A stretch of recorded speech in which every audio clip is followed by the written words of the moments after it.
Mic നന്നായിട്ട് വർക്കും ചെയ്യുന്നുണ്ട്. ചിലയിടത്ത് ചെല്ലുമ്പം വലിയ ബുദ്ധിമുട്ടാണ്. നമ്മൾ കൂടെ പറയുമ്പം അവർക്കും ബുദ്ധിമുട്ടാണ്, കേൾക്കുന്നവർക്കും ബുദ്ധിമുട്ട്. ഇയാൾക്കങ്ങ് പറഞ്ഞാൽ പോരെ, എന്തിനാ ഈ മൈക്കിൻ്റെ കാര്യം കൂടെ അത് വെളിവില്ലാത്ത ആൾക്കാരങ്ങനെ ചിന്തിക്കും. അപ്പോൾ അതുകൊണ്ട് ഇത് നന്നായിരിക്കുന്നു. ദൈവം നിങ്ങളെ സഹായിക്കട്ടെ. ഇന്ന് രാത്രിയിലെ തിരുവചന ചിന്തയ്ക്ക് അടിസ്ഥാനമായിട്ട് വളരെ പരിചിതമായ ഒരു തിരുവെടുത്താണ് വായിച്ചത്.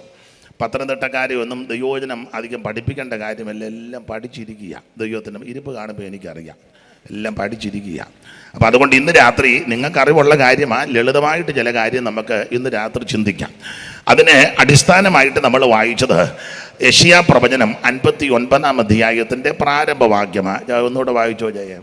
രക്ഷിപ്പാൻ കഴിയാതെ വണ്ണം യഹോവയുടെ കൈ കുറുകിയിട്ടില്ല. ഇവർക്കൂടെ അവസരം കൊടുക്കണം കേട്ടോ. ഇപ്പം വായിച്ചോ, ഇടയ്ക്കിടയ്ക്ക് അവർ കൂടെ കൊടുക്കണം, അല്ലേ? അതുങ്ങൾ ഓർക്കും പുറകിരുന്ന് ഞങ്ങളെ ഇയാൾ പിടിച്ച് മുന്നിൽ ഇരുത്തിയച്ചേ. ഇടയ്ക്കിടയ്ക്ക് അവർ കൂടെ കൊടുത്തോണം. 3 പേരൂടെ സഹകരിച്ച് രക്ഷിപ്പാൻ കഴിയാതെ വണ്ണം യഹോവയുടെ കൈ കുറുകിയിട്ടില്ല. നമ്മുടെ കരവും ശബ്ദവും ഉയർത്തി ദൈവത്തെ മഹത്വപ്പെടുത്തിയാട്ടെ. ഒരിക്കൽ കൂടെ ദൈവത്തെ മഹത്വപ്പെടുത്താം, ശക്തിയോടെ ദൈവത്തെ സ്തുതിക്കാം. വൈദികം പിശാചിനോടും കായമോകാദികളോടും പോരടി ചടിമയതിൽ പെട്ടുപോയി ഞാൻ. വൈദികം പിശാചിനോടും കായമോകാദികളോടും പോരടി ചടിമയതിൽ പെട്ടുപോയി ഞാൻ.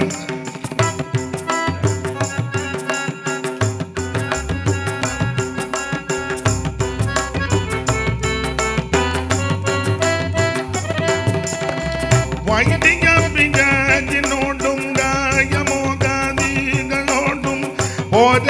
ചടിമയതിൽ പെട്ടുപോയി ഞാൻ.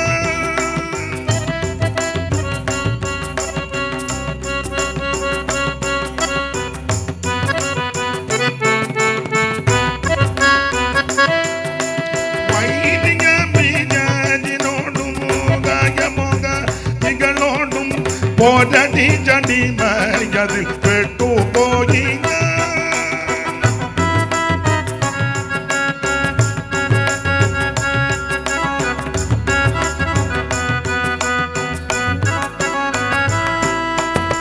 വൈദികം പിശാചിനോടും കായമോകാദികളോടും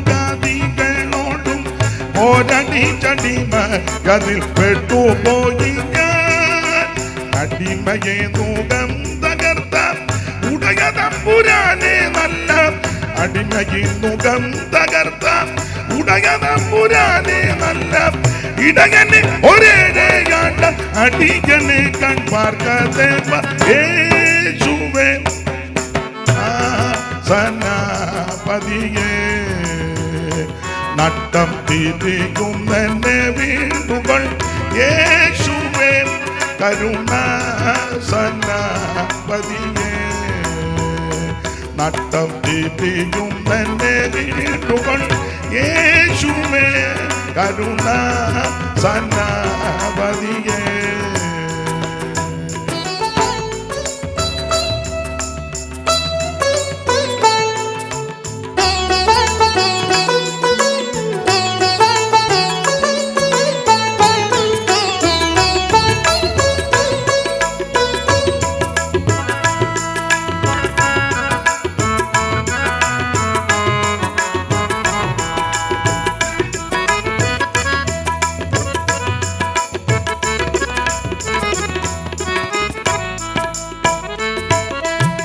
ഭൂതലത്തിൽ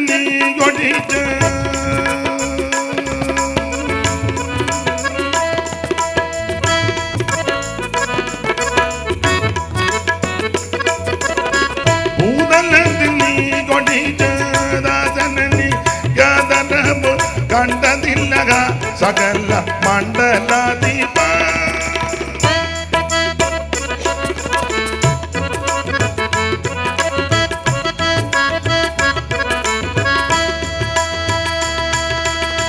ഭൂതലത്തിൽ നീ കൊടിച്ച ദാസനനി യാതനമു കണ്ടതില്ല സകല മണ്ഡലാധിപ.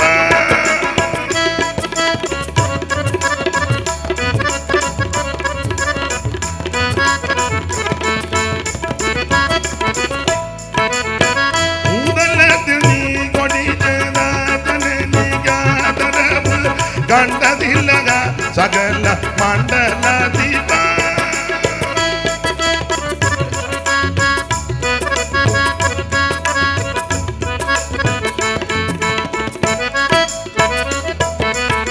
ഭൂതലത്തിൽ നീ കൊടിജനനി യാതരവ് കണ്ടതില്ല സകല മണ്ഡലാധിപ.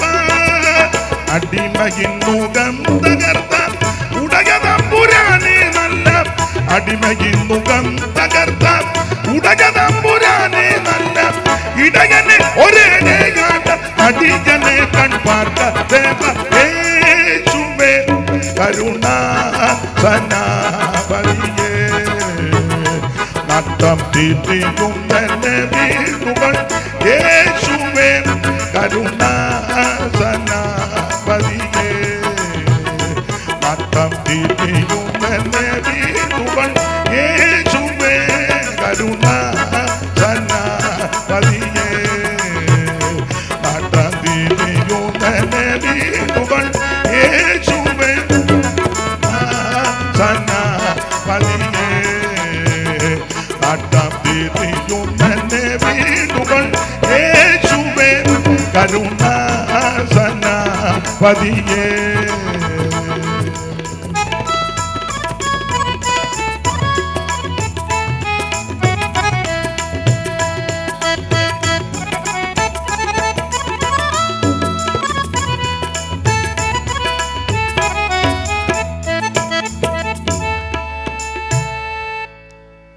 ഒരിക്കൽ കൂടി കരമുയർത്തി ദൈവത്തെ മഹത്വപ്പെടുത്താം. ഇന്ന് രാത്രി എല്ലാ പ്രിയപ്പെട്ടവരെയും ദൈവം അനുഗ്രഹിക്കട്ടെ. ഇന്ന് രാത്രിയിലെ തിരുവചന ചിന്തയ്ക്ക് അടിസ്ഥാനമായിട്ട് വായിച്ചത് വളരെ പരിചിതമായ വാക്യമാണ്. യെശയ്യാ പ്രവചനം 59 അധ്യായത്തിൻ്റെ പ്രാരംഭ വാക്യം. രക്ഷിപ്പാൻ കഴിയാതെ വണ്ണം യഹോവയുടെ കൈ കുറുകിയിട്ടില്ല. ഒരു കാര്യം എപ്പോഴാണ് പ്രസംഗം നിർത്തേണ്ട? അധ്യക്ഷനോട്, ചുമതലപ്പെട്ടവരോട്. 9 മണിക്കാ വാച്ച് മുടിഞ്ഞതാ.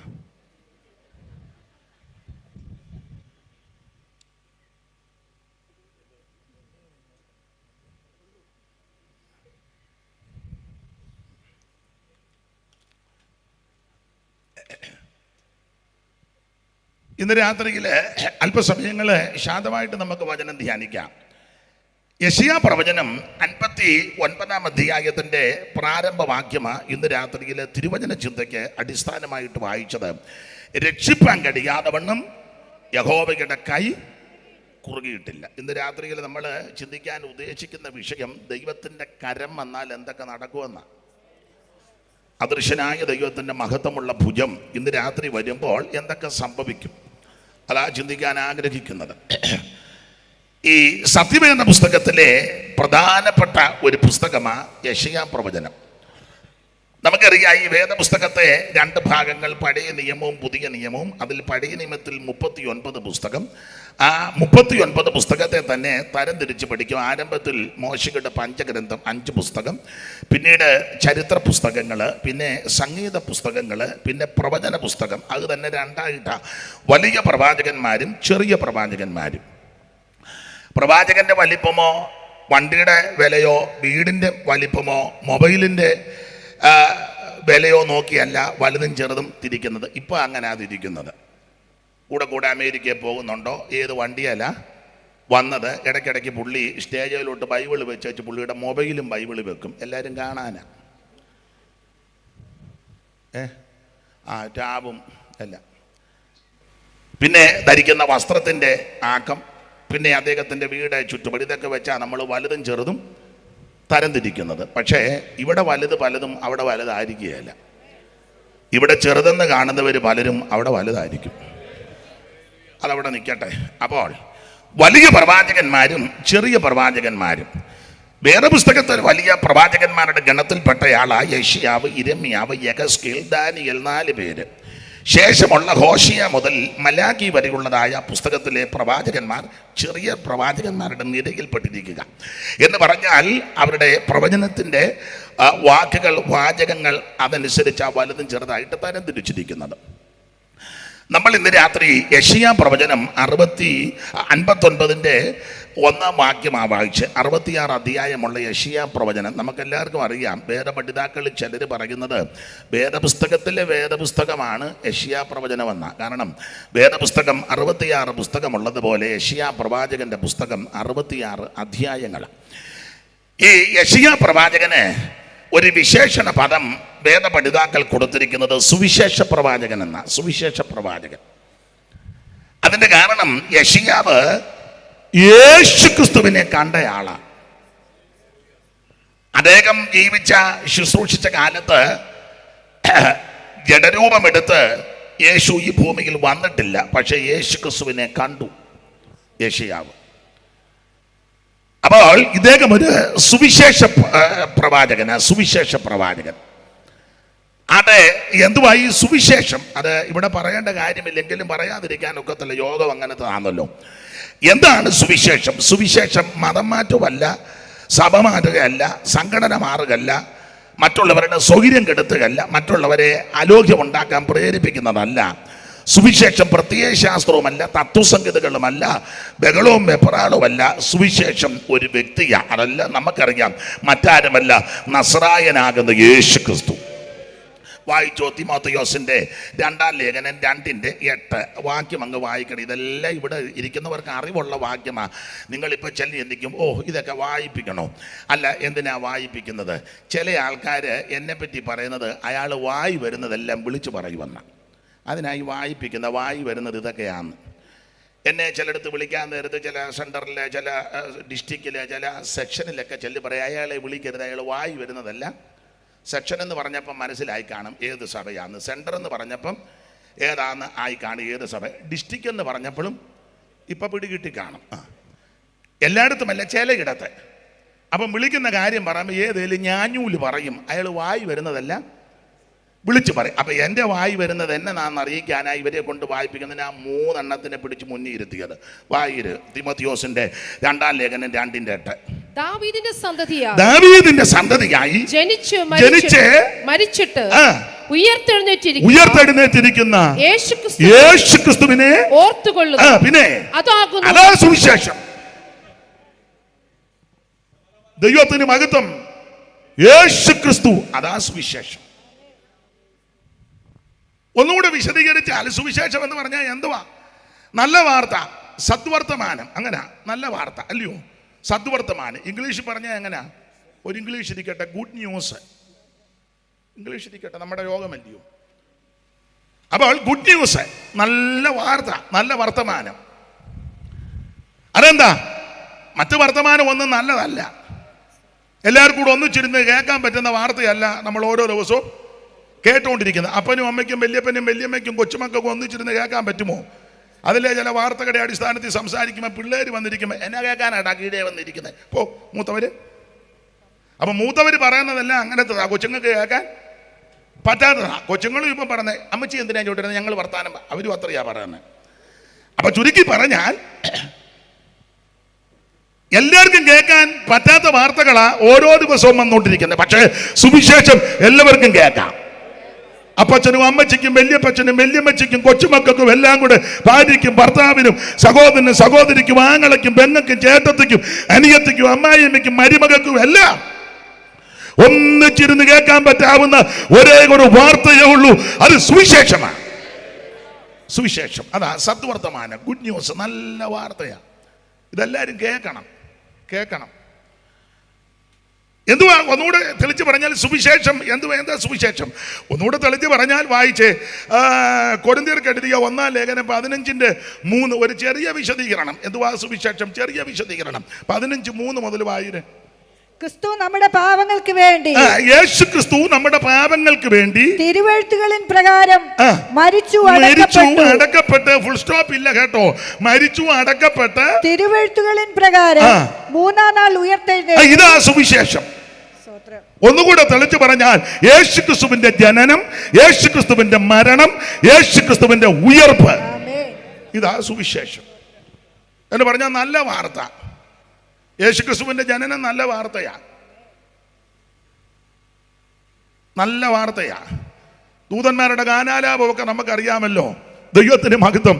അവർ വന്ന് പറയുക, സർവ്വജനത്തിനും ഉണ്ടാകുവാനുള്ള മഹാസന്തോഷം. അതാ ഈ വാർത്തയുടെ വിശേഷത. യേശുക്രിസ്തുവിന്റെ ജനനം നല്ല വാർത്തയാണ്. എല്ലാവർക്കും ആമേൻ നല്ല വാർത്തയായി ക്രിസ്തുയേശുവിന്റെ തിരുപ്പിറവി. അതെന്താ ഈ നല്ല വാർത്തയാകാൻ കാര്യം? ഒന്ന് രണ്ട് കാര്യം പറയാം. ലൂക്കോസ് 2:8 മുതൽ വായിച്ചു. ഇത് നല്ല വാർത്തയാകാൻ കാരണം കർത്താവിന്റെ തിരുജനനത്തോടുള്ള ബന്ധത്തിൽ സംഭവിച്ച ഒന്ന് രണ്ട് കാര്യങ്ങൾ അവിടെ നിന്ന് സൂചിപ്പിച്ചു മുമ്പോട്ട് പോകാം. അന്ന് ആ പ്രദേശത്ത് ഇടയന്മാർ രാത്രിയിൽ ആട്ടിൻകൂട്ടത്തെ കാവൽ കാത്ത് വെളിയിൽ പാർത്തിരുന്നു. ഓടിച്ചു വായിച്ചോ ദൈവദാസി. അപ്പോൾ കർത്താവിന്റെ ഒരു ദൂതൻ അവരുടെ അരികെ നിന്ന് കർത്താവിന്റെ തേജസ് അവരെ ചുറ്റിമിന്നി. അവർ ഭയപരവേശരായി തീർന്നു. ദൂതൻ അവരോട്, ഭയപ്പെടേണ്ട, സർവ്വജനത്തിനുണ്ടാവാനുള്ള ഒരു മഹാസന്തോഷം ഞാൻ നിങ്ങളോട് സുവിശേഷിക്കുന്നു. അതെ, നിങ്ങൾക്ക് ആ ഭാഗം അറിയാവുന്നത് കൊണ്ട് വായിപ്പിച്ച് അധികം സമയം കളയുന്നില്ല. വായിപ്പിക്കാൻ തുടങ്ങിയത് ഇതിനകത്തുള്ള കാര്യമാണ് ഞാൻ പറയുന്നതെന്ന് അറിയിക്കാനാ വായിപ്പിച്ചത്. അപ്പൊ ലൂക്കോസിന്റെ സുവിശേഷം 2-ാം അധ്യായത്തിന്റെ 8 മുതൽ 13 വരെയുള്ള തിരുവെടുത്ത് പഠിക്കുമ്പോൾ ക്രിസ്തുയേശുവിന്റെ തിരുപ്പിറവി, ആ തിരുപ്പിറവിയിൽ മനുഷ്യവർഗത്തിന് എന്തൊക്കെ ഉണ്ടായി, എന്തൊക്കെ നേട്ടം കൈവരിച്ചു. ഒന്ന്, ഇരുട്ട് മാറി. കാരണം അവിടെ വായിക്കുന്നത് രാത്രിയിലായി സംഭവം. രാത്രിയിൽ അങ്ങനെ ഒരു പദം ഉണ്ടല്ലോ സഹോദരി, ഇല്ലേ? വായിര്. രാത്രിയിൽ. അപ്പൊ രാത്രി എന്ന് പറയുമ്പോ ഇരുട്ടാ. അപ്പൊ തിരുപ്പിറവി നടക്കുമ്പോൾ ഒരു വലിയ വെളിച്ചം അവരെ ചുറ്റി. അപ്പൊ ഇരുട്ട് മാറി. അപ്പോൾ യേശുക്രിസ്തുവിന്റെ ജനനം നല്ല വാർത്തയാകാൻ കാര്യം ഇരുട്ട് മാറ്റുന്ന ജനനമാണ്. വ്യക്തികളുടെ ഇരുട്ട് മാറ്റും, കുടുംബത്തിന്റെ ഇരുട്ട് മാറ്റും, ദേശത്തിന്റെ ഇരുട്ട് മാറ്റും, രാജ്യങ്ങളുടെ ഇരുട്ട് മാറ്റും, രാഷ്ട്രങ്ങളുടെ ഇരുട്ട് മാറ്റും, സാമ്രാജ്യങ്ങളുടെ ഇരുട്ട് മാറ്റുന്ന അവൻ ജനനമാണ് യേശുവിന്റെ ജനനം. അതുകൊണ്ട് ഇത് സന്തോഷമാണ്. സ്തോത്രം. നല്ല ജനനമാണ് യേശുവിന്റെ ജനനം. ദൈവത്തിന്റെ മഹത്വം. അപ്പൊ ചുരുക്കി പറഞ്ഞാൽ ഇരുട്ട് മാറ്റുന്ന മാർഗമാണ് ക്രിസ്തുയേശുവിന്റെ. ഇരുട്ട് എന്തുവാ? എടുത്ത് വായിപ്പിക്കുന്നില്ല. വേദപുസ്തകം പഠിക്കുമ്പോൾ ഇരുട്ട് പ്രധാനമായിട്ട് 3 കാര്യത്തെ കാണിക്കുന്നു. 1, പാപം. 2, പിശാച്. 3, നരകം. എല്ലാ വാക്യങ്ങളും ഉണ്ട്, എല്ലാം എടുക്കാൻ നേരമില്ല. അപ്പൊ പാപം, പിശാച്, നരകം, അതാ ഇരുട്ട്. അപ്പം നരകത്തിൽ നിന്ന് രക്ഷിക്കാൻ കഴിവുള്ള മാർഗമാണ് സുവിശേഷം. നമുക്കറിയാമല്ലോ, ഒരുത്തനെ രാജവൃത്തിന്റെ മോന്റെ കല്യാണം എല്ലാവരെയും ക്ഷണിച്ചു. സമയത്ത് ക്ഷണിച്ചവനാരും ഒരുത്തൻ വന്നില്ല. അവര് എന്തിനാ പോയെന്നൊക്കെ അവിടെ എഴുതിയിട്ടുണ്ട്. ഒരുത്തൻ്റെ കല്യാണം കഴിഞ്ഞു, അവനെ നെയ്യുമൊക്കെ കൂട്ടി ഉണ്ട് നടക്കുക. കേരളത്തിലെ രീതി വെച്ചാൽ പണ്ടൊക്കെ അമ്മായിയമ്മ ചോറ് നെയ്യ് ചേർത്താണ് കൊടുക്കുന്നത്. ഇപ്പം അമ്മായിയമ്മയ്ക്ക് കൂടെ ചിക്കൻ മേടിച്ചുകൊണ്ട് വരിക, മമ്മിയും വാ, തള്ളയ്ക്കും അതാ ഇഷ്ടം. പണ്ട് അങ്ങനെ ഇല്ലയോ അനിയൻ കുഞ്ഞു പാസ്റ്റേ? പിന്നെ പണ്ട് അങ്ങനെ നെയ്യൊക്കെ ചേർത്ത് അങ്ങനെ തരുമായിരുന്നു. ഇവരൊക്കെ കഴിച്ചവരാ, ഞാനും ഇച്ചിരി കഴിച്ചിട്ടുണ്ട്. അത് നല്ലതുമാണ് കേട്ടോ. അപ്പൊ ഒരുത്തനെ വിവാഹത്തിന് വിളിച്ചപ്പോൾ അവൻ പറഞ്ഞ് കല്യാണം കഴിഞ്ഞതേ ഉള്ളെന്ന്. എന്നാ മറ്റവനെ വിളിക്കാൻ പറഞ്ഞു. അവൻ പറഞ്ഞ് കാളയെ മേടിച്ചു.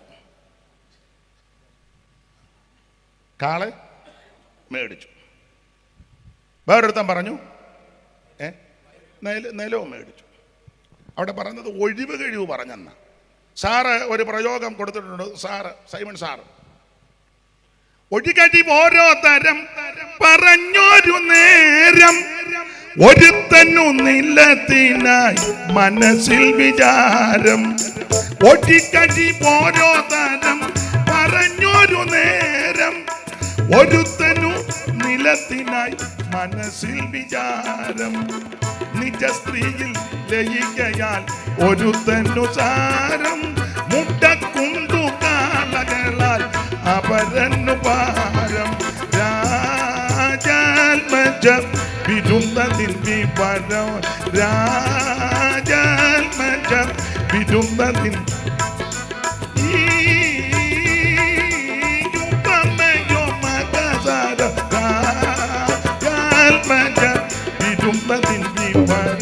ഒഴിവ് കഴിവ് പറഞ്ഞു.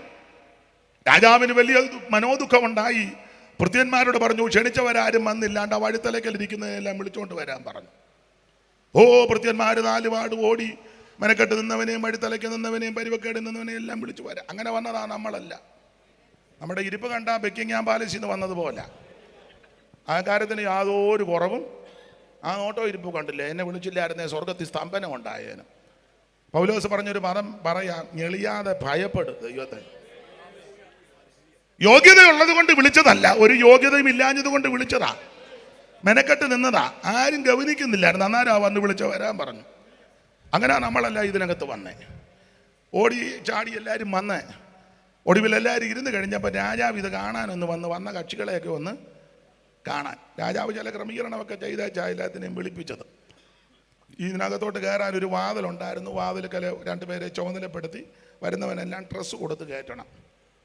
അങ്ങനെ തൻ്റെ മോൻ്റെ കല്യാണമല്ലേ, രാജാവ് എല്ലാവരും ഒന്ന് കാണാനായിട്ട് വന്നു.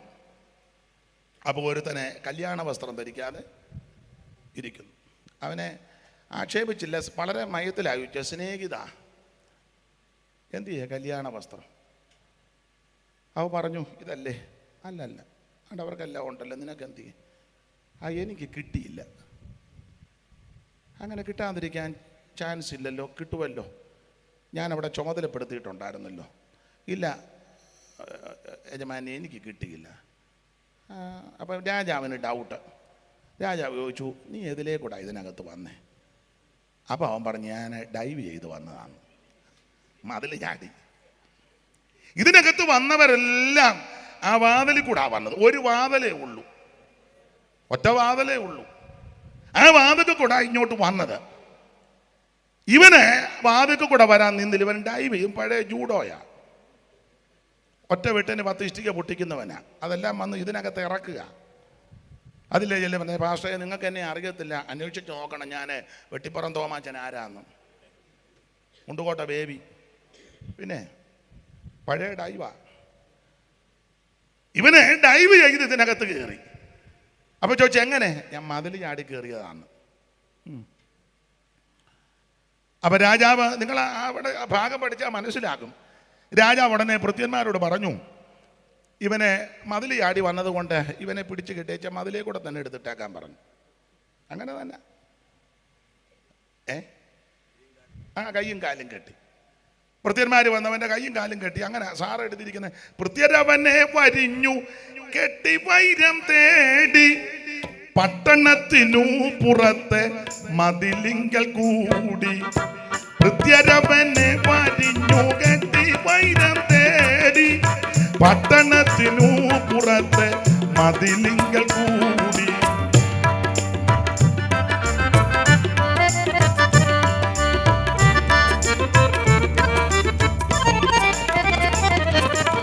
ഭൃത്യരവനെ വരിഞ്ഞു കെട്ടി വൈരം തേടി പട്ടണത്തിനു പുറത്തെ മതിലിങ്കൽ കൂടി. ഒട്ടുമാട്ടി കാണാനുള്ള കൂരിട്ടിൽ പേടി പെട്ട് നരകത്തിൽ താഴാൻ തള്ളിയും പച്ചോടി. ഒട്ടുമാട്ടി കാണാനുള്ള കൂരിട്ടിൽ പേടി പെട്ട് നരകത്തിൽ തള്ളിയും പച്ചോടി. രാജാത്മജ വിരുന്നതിൻ വിവരം, രാജാത്മജ വിരുന്നതിൻ വിവരം. ഈ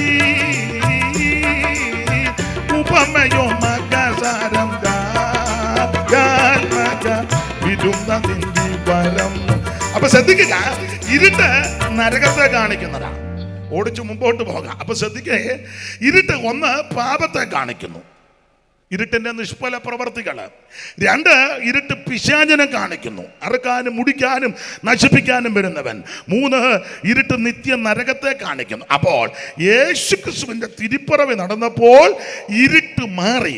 അപ്പോൾ ക്രിസ്തുയേശുവിന്റെ ജനനം, ആമേ, സുവിശേഷം, സദ്വർത്തമാനം, നല്ല വാർത്തയാകാൻ കാര്യം ഇരുട്ട് മാറ്റുന്ന മാർഗമാണ്.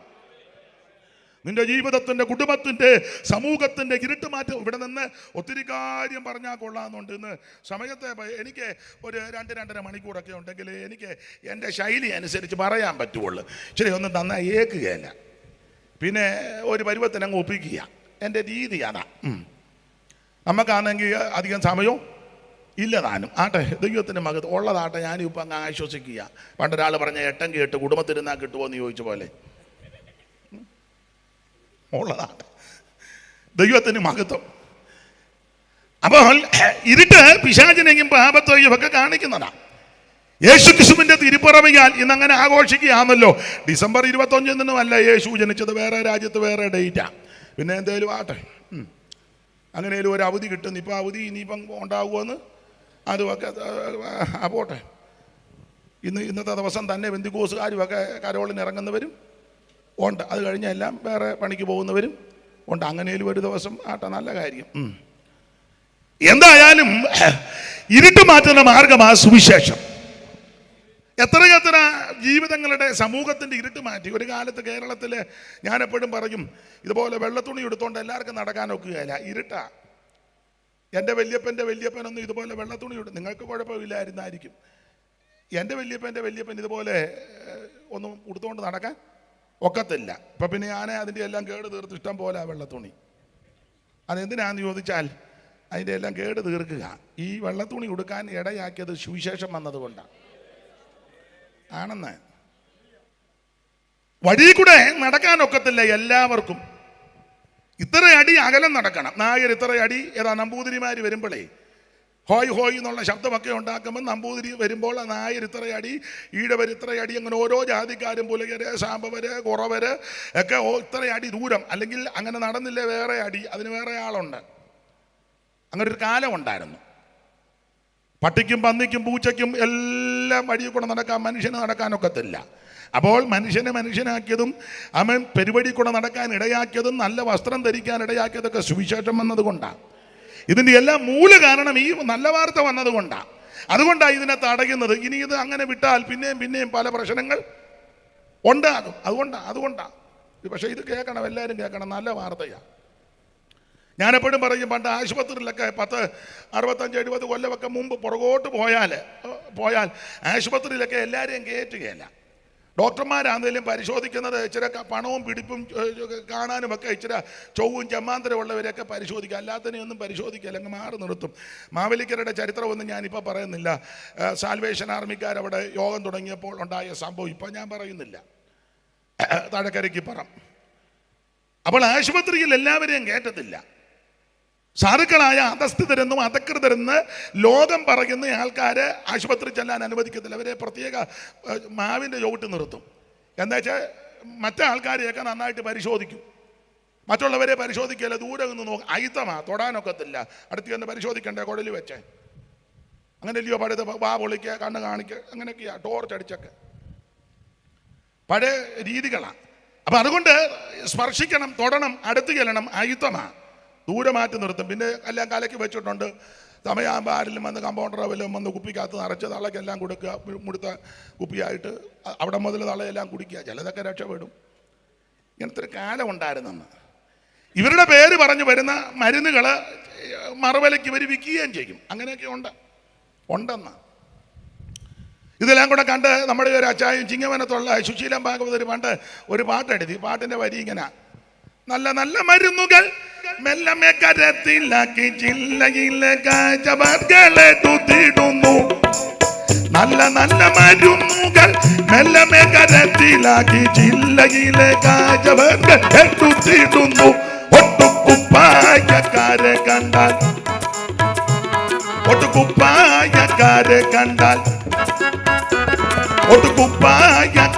കണ്ടാൽ ഒപ്പം പിടിച്ചിരുത്തി കുപ്പിയിലെ മരുന്നുകൾ കൊടുത്തിടുന്നു. സർക്കാർ ആശുപത്രികളിൽ വിധമായാൽ സാധുജനങ്ങൾ എന്തു ഗതി, ആകുലം തീർമാൻ എന്തു വഴി.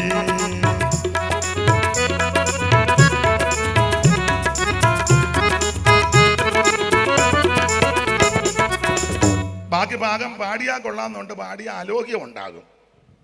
അതുകൊണ്ടാണ് സാധുക്കളെ പരിശോധിക്കത്തില്ല, അടുത്ത് നിർത്തത്തുമില്ല, അയുത്തം. അങ്ങനൊരു കാലം ഉണ്ടായിരുന്നു. പിന്നെ വേറെ ചില പരിശോധനയുണ്ട്. അത് പുള്ളി എഴുതിയതാ, ഞാൻ എഴുതിയതല്ല, എൻ്റെ കൊങ്ങായിക്ക് പിടിക്കരുത്. ഒരു വരി വേണേ ഒരു വരി പാടാം. പരിശോധിക്കുന്ന ഇവരെ പരിശോധിക്കുകയല്ല, അടുത്ത പുള്ളി എഴുതിയ വരിക. കെട്ടുപ്രായന്തികൾ വന്നിടുമ്പോൾ മട്ടുമാറി എഴുന്നേക്കും പരിശോധിക്കും. അത്ര മതി. ബാക്കി പാടിയ പ്രശ്നമാണ്. അപ്പോൾ ഇങ്ങനെ വല്ലാത്ത ഒരു കാലം ഉണ്ടായിരുന്നു. എല്ലാവരെയും പരിശോധിക്കത്തില്ല. ദൈവത്തിന് മഹത്വം. എല്ലാവർക്കും വഴി നടക്കാനൊക്കത്തില്ല.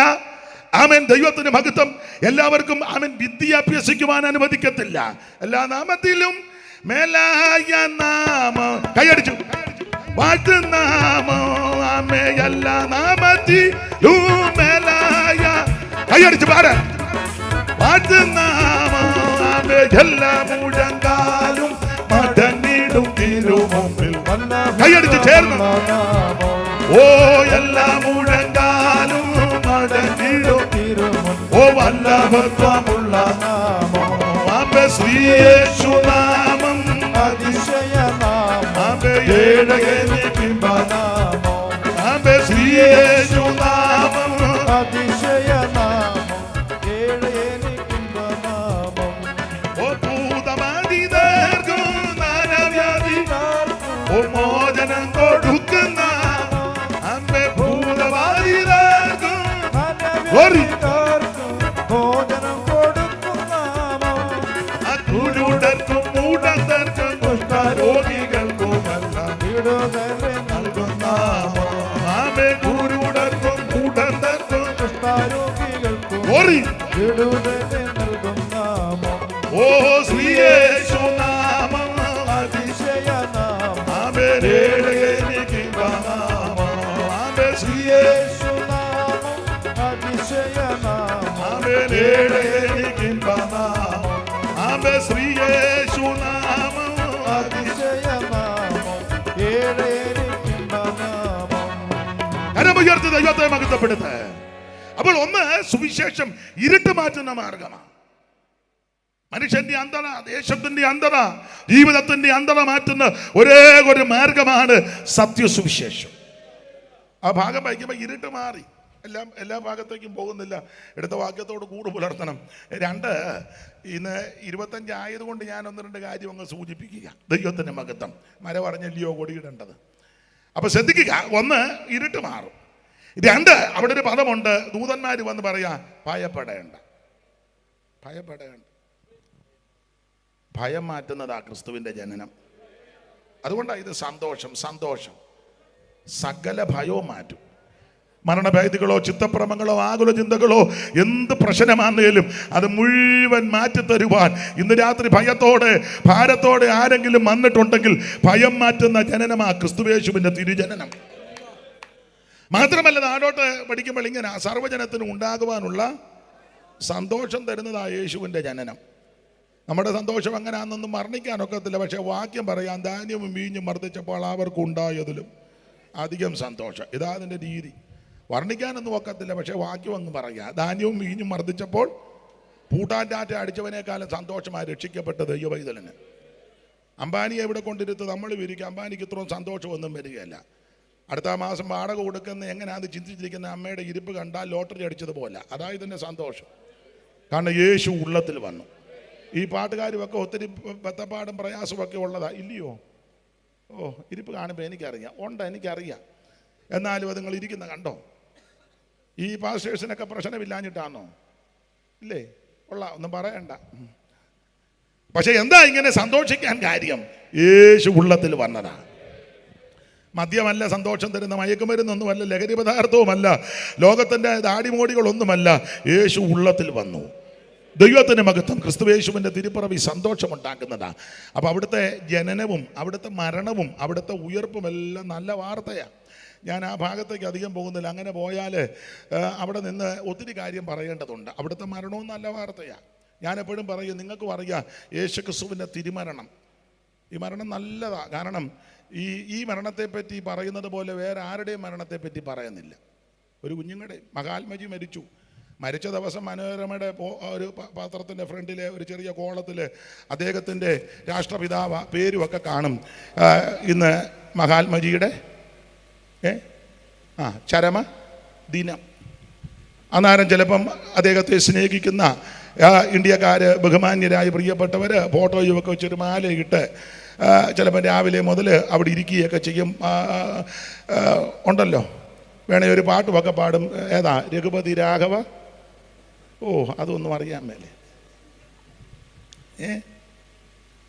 അത് അന്ന് മാത്രമേ ഓർക്കുകയുള്ളൂ.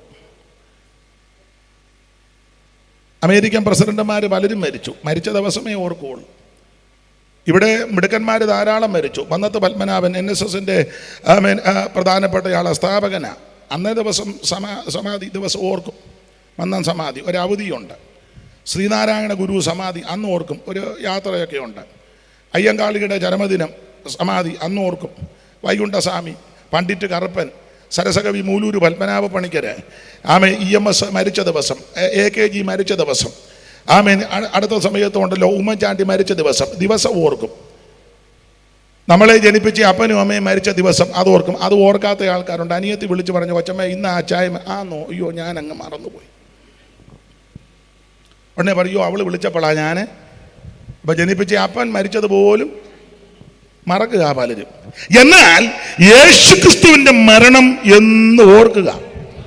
ഇന്ന് രാത്രിയും ആ മരണം ഓർക്കുക. ഈ സ്റ്റേജേ മാത്രമല്ല, ഇതുപോലെ എത്ര സ്റ്റേജായി ഇപ്പം കേരളത്തിൽ.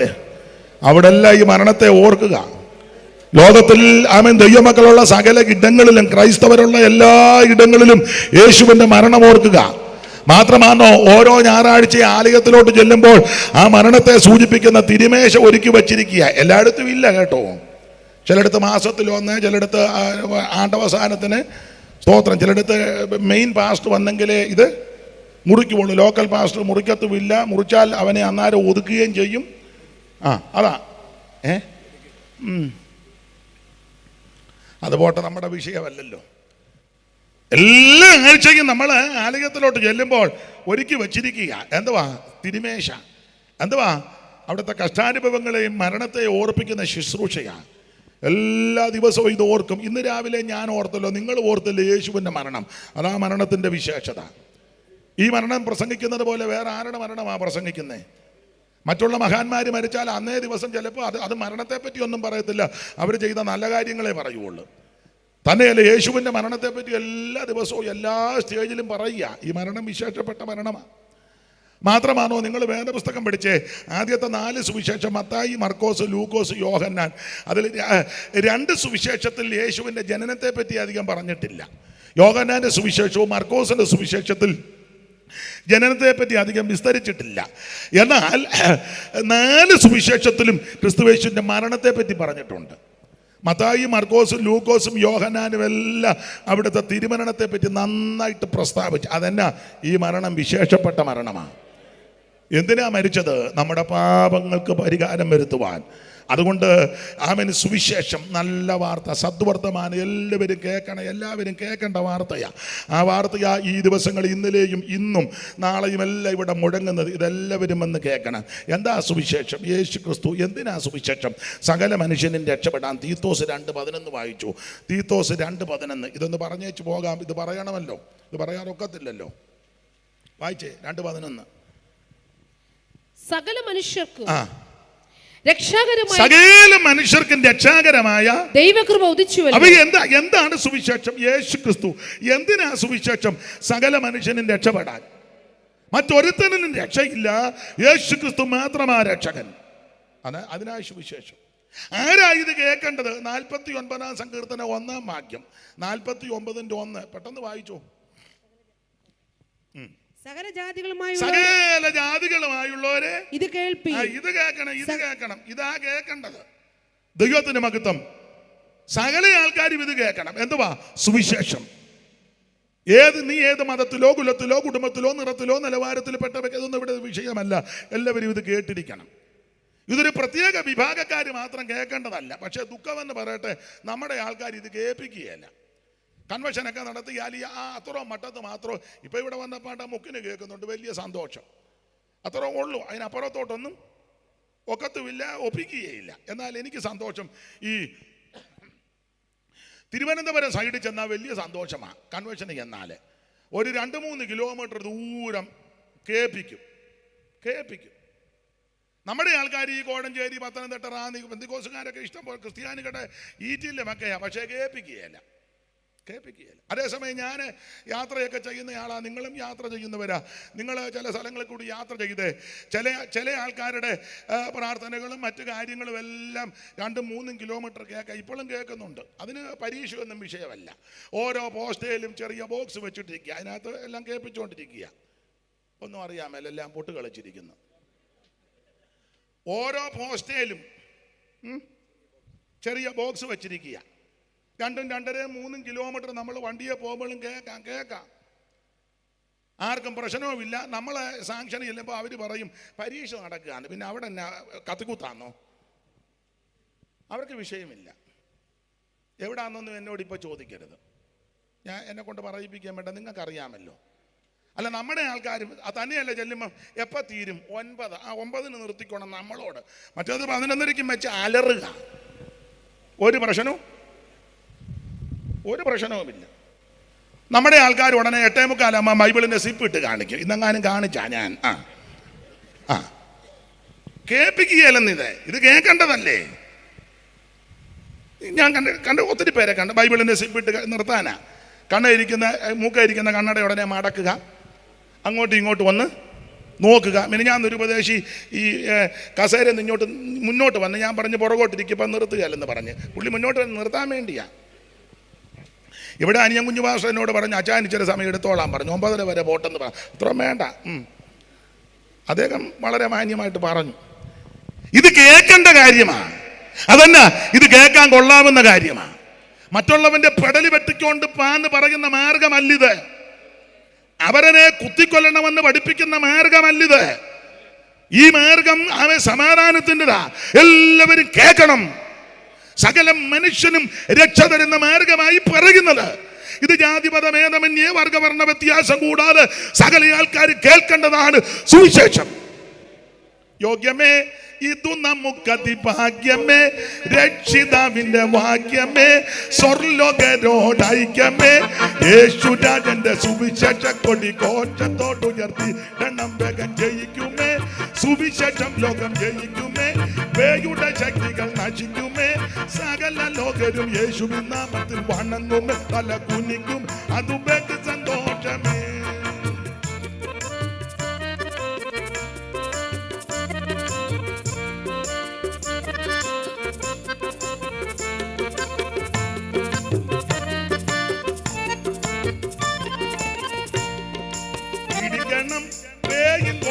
ഇടിക്കണം, ജാതി ഭേദങ്ങൾ മുടിക്കണം, സ്നേഹത്തിൻ കൊടി പിടിക്കണം, രക്ഷയിൻ കൊടി കോട്ടത്തോടുയർത്തിയിടണം. വേഗം ജയിക്കുമേ, സുവിശേഷം ലോകം ജയിക്കുമേ, പേയുടെ ശക്തികൾ നശിക്കുമേ. സകല ലോകരും യേശുവിൻ നാമത്തിൽ വണങ്ങുമേ, തല കുനിക്കുമേ, അത് ബഹു സന്തോഷമേ. അപ്പൊ ശ്രദ്ധിക്കുക, എല്ലാവരും കേൾക്കേണ്ട മാർഗമാണ് സുവിശേഷം. അപ്പൊ എന്താണ് സുവിശേഷം? യേശു ക്രിസ്തു. എന്തിനാ സുവിശേഷം? സകല മനുഷ്യനും രക്ഷപ്പെടാൻ. ആരാ കേൾക്കേണ്ടത്? എല്ലാവരും ഇത് കേൾക്കണം.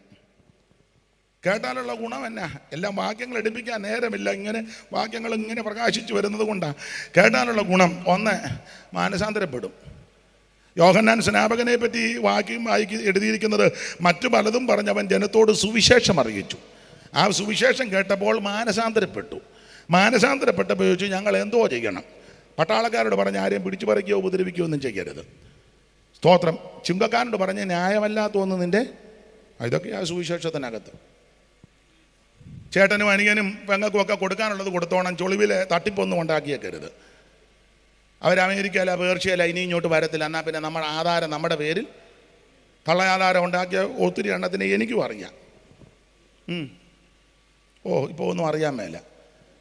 അപ്പം ചാകാറായി കിടന്നപ്പോൾ പമ്മി അടുത്ത് എന്ന് വെച്ചാൽ തള്ളവരിൽ വെച്ച ഒരാമക്ക് ഇച്ചിരി കുറുക്കും. അപ്പനൊരു കുറുക്കും ഒരാമക്കും എന്ന് വെച്ചാൽ ഇതെല്ലാം കസ്റ്റഡിയിലാക്കി എത്ര ബിരുദന്മാരുണ്ട്. നീ ദൈവം നിന്നെ പിടിക്കും. ഇതൊക്കെ നീതിയോട് ന്യായത്തോട് ഇടപെട്ടോണം. ദൈവത്തിന് മഹത്വം. മാനസാന്തരം. സക്കായി മാനസാന്തരപ്പെട്ടപ്പം നടുപ്പിത്ത് തട്ടിയേച്ച് തമ്പേറ് മേടിച്ച് അടിക്കാന്നല്ല പറഞ്ഞ്. ആണോ? ആരോടെങ്കിലും ചതിവായിട്ട് വല്ലതും വാങ്ങിയിട്ടുണ്ടെങ്കിൽ അതാ മാനസാന്തരം. അല്ലാതെ കർത്താവ് ഇച്ചിരി ചതിവൊക്കെ ചെയ്തിട്ടുണ്ട്, ഇച്ചിരി കാശുണ്ട്, നമുക്കൊരു ക്രൂസൈഡ് ബ്ലസ് പത്തനംതിട്ട, അങ്ങനെയൊന്നും അല്ല. അത് 4 ഇരട്ടി തിരിച്ചു കൊടുക്കുകയാണ്. അതാ മാനസാന്തരം. അവിടെ ഞാനൊന്നും പറയുന്നില്ല. അപ്പോൾ സുവിശേഷം കേട്ടാൽ മാനസാന്തരം ഉണ്ടാകും.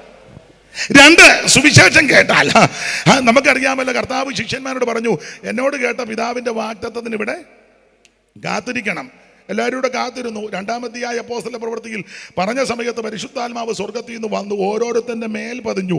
ആത്മാവ് ഉച്ചരിപ്പാൻ നൽകിയതുപോലെ അന്യഭാഷകളിൽ സംസാരിച്ചു തുടങ്ങി. അപ്പോൾ 18 ഭാഷക്കാർ പറഞ്ഞു, ഇവരെല്ലാം അടിച്ചേച്ചിരിക്കുകയാണ്. ക്രിസ്തുമസ് അല്ലേ, അടിച്ചേച്ച് ഇരിക്കുകയാണ്. അങ്ങനെ അടിക്കുന്നവരുണ്ട് ക്രിസ്തുമസിന്. ഇത് അടിച്ചതൊന്നുമല്ല. പിന്നെ എന്നാ, നിങ്ങൾ ഉദ്ദേശിക്കും പോലെ പുതുവീഞ്ഞൊന്നും കുടിച്ചതല്ല. ഇത് യോവേൽ പ്രവാചകൻ പറഞ്ഞ പ്രവചനം നടന്നതാണ്. അന്ത്യകാലത്ത് സകല ജഡത്തിന്മേലും ഞാൻ എൻ്റെ ആത്മാവിനെ പകരും. ഈ വാക്യത്തെ അടിസ്ഥാനമാക്കി പത്രോച്ചൻ പീറ്റർ എഴുന്നേറ്റ് സുവിശേഷം പറഞ്ഞു. നന്നായിട്ട് സുവിശേഷം പറഞ്ഞു. ആ സുവിശേഷം നന്നായിട്ട് പറഞ്ഞപ്പോൾ അവൻ 3000 പേര് സ്നാനപ്പെട്ടു. അപ്പൊ ശരിക്കും സുവിശേഷം പറഞ്ഞാൽ 1 മാനസാന്തരം നടക്കണം, 2 സ്നാനവും നടക്കണം. അല്ല നേരെ നിൽക്കുന്ന തങ്കെ തള്ളി തടയിട്ട് വെച്ച് നീ കാറേ കയറി പോകുന്നതല്ല സുവിശേഷം. ഒന്നും മനസ്സിലാകുന്നില്ല. പെണ്ണുങ്ങളുടെ കമ്മലും മാലയെല്ലാം സ്വോത്രകാഴ്ച പാത്രത്തിട്ടേച്ച് നീയും പെമ്പളയും കൂടെ കാറേ കയറിപ്പോയി. അത് കൊള്ളാം, നിനക്ക് നെക്ലേസ് കൊള്ളാടി മേരി, അവൾക്ക് കൊള്ളാന്ന്. നിങ്ങൾക്കൊന്നും പിടികിട്ടുന്നില്ല. പിന്നെ പിടികിട്ടും, പുറകാലേ കിട്ടിക്കോളും. അതല്ല സുവിശേഷം. ശരിയായി സുവിശേഷം അറിയിച്ചാൽ അവൻ സ്തോത്രം മാനസാന്തരപ്പെട്ട് സ്നാനപ്പെടും. അന്ന് 3000 പേര് സ്നാനപ്പെട്ട് അവൻ സഭയോട് ചേർന്നു. ദൈവത്തിന് മഹത്വം. 3 സുവിശേഷം കേട്ടാൽ അതുകൂടെ പറയണമല്ലോ. ശരിക്കും സുവിശേഷം കേട്ടാൽ ഈ പീറ്ററിന് ഒരിക്കലും ഒരു ദർശനം ദൈവം കാണിച്ചു കൊടുത്ത് പ്രാർത്ഥിക്കുക. തുപ്പട്ടി ഇറങ്ങി വരുന്നു. പണ്ടൊരാൾ വായിച്ചു തീപ്പെട്ടി ഇറങ്ങി വരുന്നത്. തീപ്പെട്ടിയല്ല, ഇപ്പം പെട്ടെന്ന് നന്നായിട്ട് വായിക്കാൻ പറ്റും. ദേപ്പോട്ടിയും തീപ്പെട്ടിയല്ല, തുപ്പട്ടി. അപ്പോൾ തുപ്പട്ടിയെ കാണിച്ചു, ദൈവം കാണിച്ചു കൊടുത്തു. അപ്പുറം ഒരുത്തനുണ്ട് കൊർന്നല്യോസ്, പുള്ളിക്ക് ഒരു ദർശനം ഉണ്ടായി. സ്വർഗത്തിലെ ദൈവം പറഞ്ഞു, കൊർന്നല്യോസേ, ധർമ്മവും പ്രാർത്ഥനയല്ല ഇനി എത്തി, നീയും കൂടി ഇങ്ങോട്ട് വരണം. പ്രാർത്ഥന ഇവിടെ വന്നു, ധർമ്മമല്ല ഇനി വന്നിട്ടുണ്ട്, നീയും കൂടി ഇങ്ങോട്ട് വരുന്നത് ആ സന്തോഷം. അതിനെന്നാ പോംവഴി? അതിന് പോംവഴി സുവിശേഷം കേൾക്കണം. അപ്പോൾ എന്താ പോംവഴി? പീറ്ററിനെ ഇവിടെ കൊണ്ടുവരണം. പീറ്റർ ആണെങ്കിൽ ഇച്ചിരി വിക്രിയൊക്കെ ഉള്ളവനാ, എല്ലാ വീട്ടിലും ഒന്നും പോകുകയല്ല. പുള്ളിക്ക് ഇച്ചിരി ഒരു ചെറിയ ഇതൊക്കെ ഉണ്ട്. നമ്മുടെ ഇടയിലും ചില പീറ്റർമാരുണ്ട്.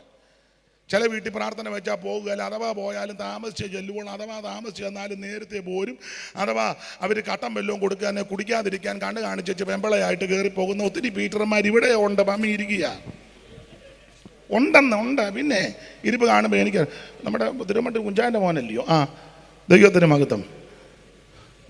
അദ്ദേഹത്തിൻ്റെ അമ്മയുടെ സഹോദരിയെ ഞങ്ങളുടെ അവിടെ കെട്ടിച്ചേക്കുന്നത്. ഒച്ചമ്മ മരിച്ചോ? ഉണ്ടോ?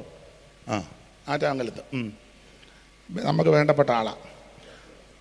കുഞ്ചാനെ ഞാൻ ഒത്തിരിയും പ്രാർത്ഥിച്ചിട്ടുള്ളതാണ്. എന്നോട് ദൂതുമൊക്കെ പറഞ്ഞോട്. കുഞ്ചാൻ എന്നോട് പണ്ട് പറഞ്ഞതാണ്, കൺവെൻഷൻ ചെയ്ത് പ്രസംഗിക്കുന്ന കാണുമെന്ന്. കാണുന്ന ആത്മാവിൽ ഇപ്പോഴല്ല, 30 കൊല്ലം മുമ്പ് 8 നമ്മുടെ കുഞ്ഞോമാച്ചാൻ്റെ വീട്ടിൽ ഇരുന്ന് പ്രാർത്ഥിക്കുമ്പോൾ ദൂത് പറഞ്ഞതാണ്. അതൊക്കെ നല്ലൊരു കർത്തൃദാസനാണ്. അപ്പം ശ്രദ്ധിക്കുക, നമ്മുടെ ഇടയിലും അങ്ങനെ ചില ആൾക്കാരുണ്ട്. പീറ്ററിൻ്റെ ചില സ്വഭാവം. പീറ്റർ എല്ലായിടത്തും പോകുകയല്ല, ഇളയ തരം പോലെ വർത്തമാനമൊക്കെ പറയും. നല്ല മനുഷ്യനാ, ദൈവം പിന്നെ റെഡിയാക്കിയെടുത്തു. അതുകൊണ്ട് ആ തുപ്പട്ടി കാണിച്ചു. ഉള്ള 4 കാലി ഇടജാതിയും എല്ലാം ഇതിനകത്തുണ്ട്. അപ്പം പറഞ്ഞു, ഇതെല്ലാം അശുദ്ധമാ, അറുത്ത് തിന്നാൻ പറഞ്ഞു. ഞങ്ങൾ ഇതൊന്നും തിന്നിട്ടില്ല, ഞാൻ വിശുദ്ധീകരിച്ചതിനെ നീയെ ഇതെന്തിനാന്ന് വെച്ചാൽ ഉള്ള പന്നിയെല്ലാം തിന്നാനല്ല കാണിച്ചത്. ഇത് കേട്ടോണ്ട് പെന്തിക്കോസുകാർ മുഴുവൻ പോകുന്ന പന്നിയേയും പാറ്റായേയും പുഴുവിനെയും ഇന്നാളൊരുത്തൻ പറഞ്ഞു, ഞാൻ പെരുമ്പാമനത്തിന് വന്ന് നിന്നെ പോലീസ് അറസ്റ്റ് ചെയ്യും കേട്ടോ. എൻ്റെ കൂടെ വന്ന ഒരുത്തൻ പണ്ട് പറഞ്ഞു, അവൻ പറഞ്ഞു, ഞാൻ കണ്ടം പൂച്ചെത്തി മിണ്ടി പോകരുതെന്ന് പറഞ്ഞു. നിന്നെ ഗവൺമെൻറ് കണ്ടം പൂച്ചെത്തി, വേറെ എന്തെല്ലാം തിന്നാനുണ്ട്, കണ്ടം പൂച്ച തിന്നണം ഇല്ലേ? പന്നിയെ വേറെ എന്തെല്ലാം മാർഗമുണ്ട് തിന്നാൻ. ഇവനെല്ലാം ഉള്ള ക്രിസ്ത്യാനി മുഴുവനും പിന്നെ ഉണ്ട് എല്ലാം വിവരിക്കുന്നത്. അങ്ങ് പന്നിയേയും പുഴുവിനെയും കണ്ടം പൂച്ച പെരുമ്പാമ്പ്. എന്നിട്ട് ഇവനെല്ലാം സഭയെ വന്ന് പൊളയുക, ആരാധിക്കത്തില്ല. പെരുമ്പാമ്പിനെ നിന്ന് വെച്ച് ഇവനെല്ലാം ഇരുന്ന് പാസ്റ്ററെ കയറി അങ്ങ് ചുറ്റും. അണിവൻ തിന്നതെല്ലാം പെരുമ്പാമ്പൻ. അനിയ കുഞ്ഞു പാസ്റ്റർക്ക് ഞാൻ പറയുന്ന മനസ്സിലാ, എത്ര എണ്ണം ചുറ്റിയിട്ടുണ്ട്, പേരൊന്നും പറയണ്ട. അയ്യോ ഇവനെല്ലാം പാമ്പിനെ തിന്ന് പന്നിയെ തിന്ന് എല്ലാം മേളിലോട്ട് നോക്കത്തില്ലല്ലോ, പന്നി ഇങ്ങനല്ലേ. പിന്നെ അവസാനം ഡിസംബർ 24 ഇവനെ കമ്പയെ കെട്ടി ഇങ്ങനെ കൊണ്ടുപോകുമ്പോൾ ആ മേളിലോട്ട് അന്നേരം ആകാശം ദൈവത്തിൻ്റെ മഹത്വത്തെ വർണ്ണിക്കുന്നു. ആകാശവിധാനം അവൻ്റെ കൈവേലയെ പ്രസിദ്ധമാക്കുന്നു. പകലിൽ ഇന്ന് ആ പുള്ളി ഇതെല്ലാം കാണുന്നേ. എത്ര മനോഹരമായിരിക്കുന്നു ചന്ദ്രബിംബം. ഇത്രയും കൊല്ലം ജീവിച്ചിട്ട് ഇവൻ ഇന്ന് വരെ ചന്ദ്രനെ കണ്ടിട്ടില്ല. പന്നിയെ തിന്നാൽ ഇങ്ങനെയൊക്കെയാ. അപ്പൊ പത്രോസിന് ഈ തുപ്പട്ടി കാണിച്ചു കൊടുത്തത് ഇതെല്ലാം കൂടെ അറുത്ത് വെട്ടി അറിഞ്ഞ് തിന്നാനല്ല. അവൻ നമ്മൾ കൊള്ളുകേലെന്ന് പറയുന്നവരെ ദൈവത്തിന് ഇഷ്ടമാണ്. നീ കൊർന്നല്യോസിന്റെ വീട്ടിൽ പോകണം. എന്തിനേറെ ആ ദർശനത്തിന്റെ വെളിച്ചത്തിൽ അവിടെ ചെന്നു ശുശ്രൂഷിച്ചു. അപ്പൊ കൊർന്നല്യോസ് പറഞ്ഞു, അയ്യോ വന്നത് ഉപകാരമായി, ഞങ്ങളെല്ലാവരും ഇവിടെ ഉണ്ട്. പത്രോസ് സുവിശേഷം പറഞ്ഞു. അങ്ങനെ സുവിശേഷം പറഞ്ഞപ്പോൾ എന്തോ സംഭവിച്ചു. 44 വാക്യം വായിച്ചേ സഹോദരിമാരെ. 44 ഏത് 44 നിങ്ങൾ എടുത്ത് ഈ വാക്കുകൾ പത്രോസ് പ്രസ്താവിക്കുമ്പോൾ തന്നെ വചനം കേട്ട എല്ലാവരുടെ മേലും പരിശുദ്ധാത്മാവ് വന്ന് അവർ അന്യഭാഷകളിൽ പരിശുദ്ധാത്മാവ് വന്ന് അവർ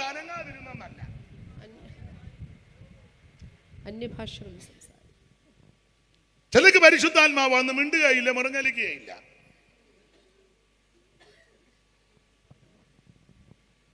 പണ്ട് നമ്മുടെ വെളിയനാട്ട് സഭയിലെ കുന്നുപറമ്പിലെ യോഗം നടന്നുകൊണ്ടിരിക്കുമ്പം എല്ലാവരും ആത്മാവിൽ നൃത്തം ചെയ്യുക, കുഞ്ഞോനച്ചാൻ മാത്രം. അപ്പൊ കൊച്ചമ്മ ഇടയ്ക്കിടയ്ക്ക് രായ്മ കൊച്ചമ്മ നോക്കുന്നുണ്ട്. പുള്ളി കണ്ണടച്ചു. എല്ലാവരും നൃത്തം ചെയ്ത് ദൈവത്തെ മഹത്വപ്പെടുത്തുക. പുള്ളി അല്പം രസികനാ.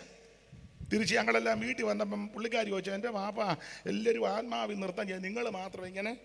അപ്പോൾ പുള്ളിക്ക് മനസ്സിലായി പന്തികേടാണ്. പുള്ളി വലിയ കൂർമ്മ ബുദ്ധിക്കാരനാണ്. ഉടനെ പുള്ളി പറഞ്ഞു, എൻ്റെ രാജമ്മേ, ദൈവത്തിൻ്റെ ആത്മാവിൻ്റെ അത്യന്ത ശക്തി വന്നിട്ട് എനിക്ക് അനങ്ങാൻ പാടില്ലെന്ന് പറഞ്ഞു. എനിക്ക് അനങ്ങാൻ പോലും വയ്യ. തന്നെയല്ല എന്തെങ്കിലും പറയാൻ നോക്കിയിട്ട് അത് ഒക്കുന്നില്ല.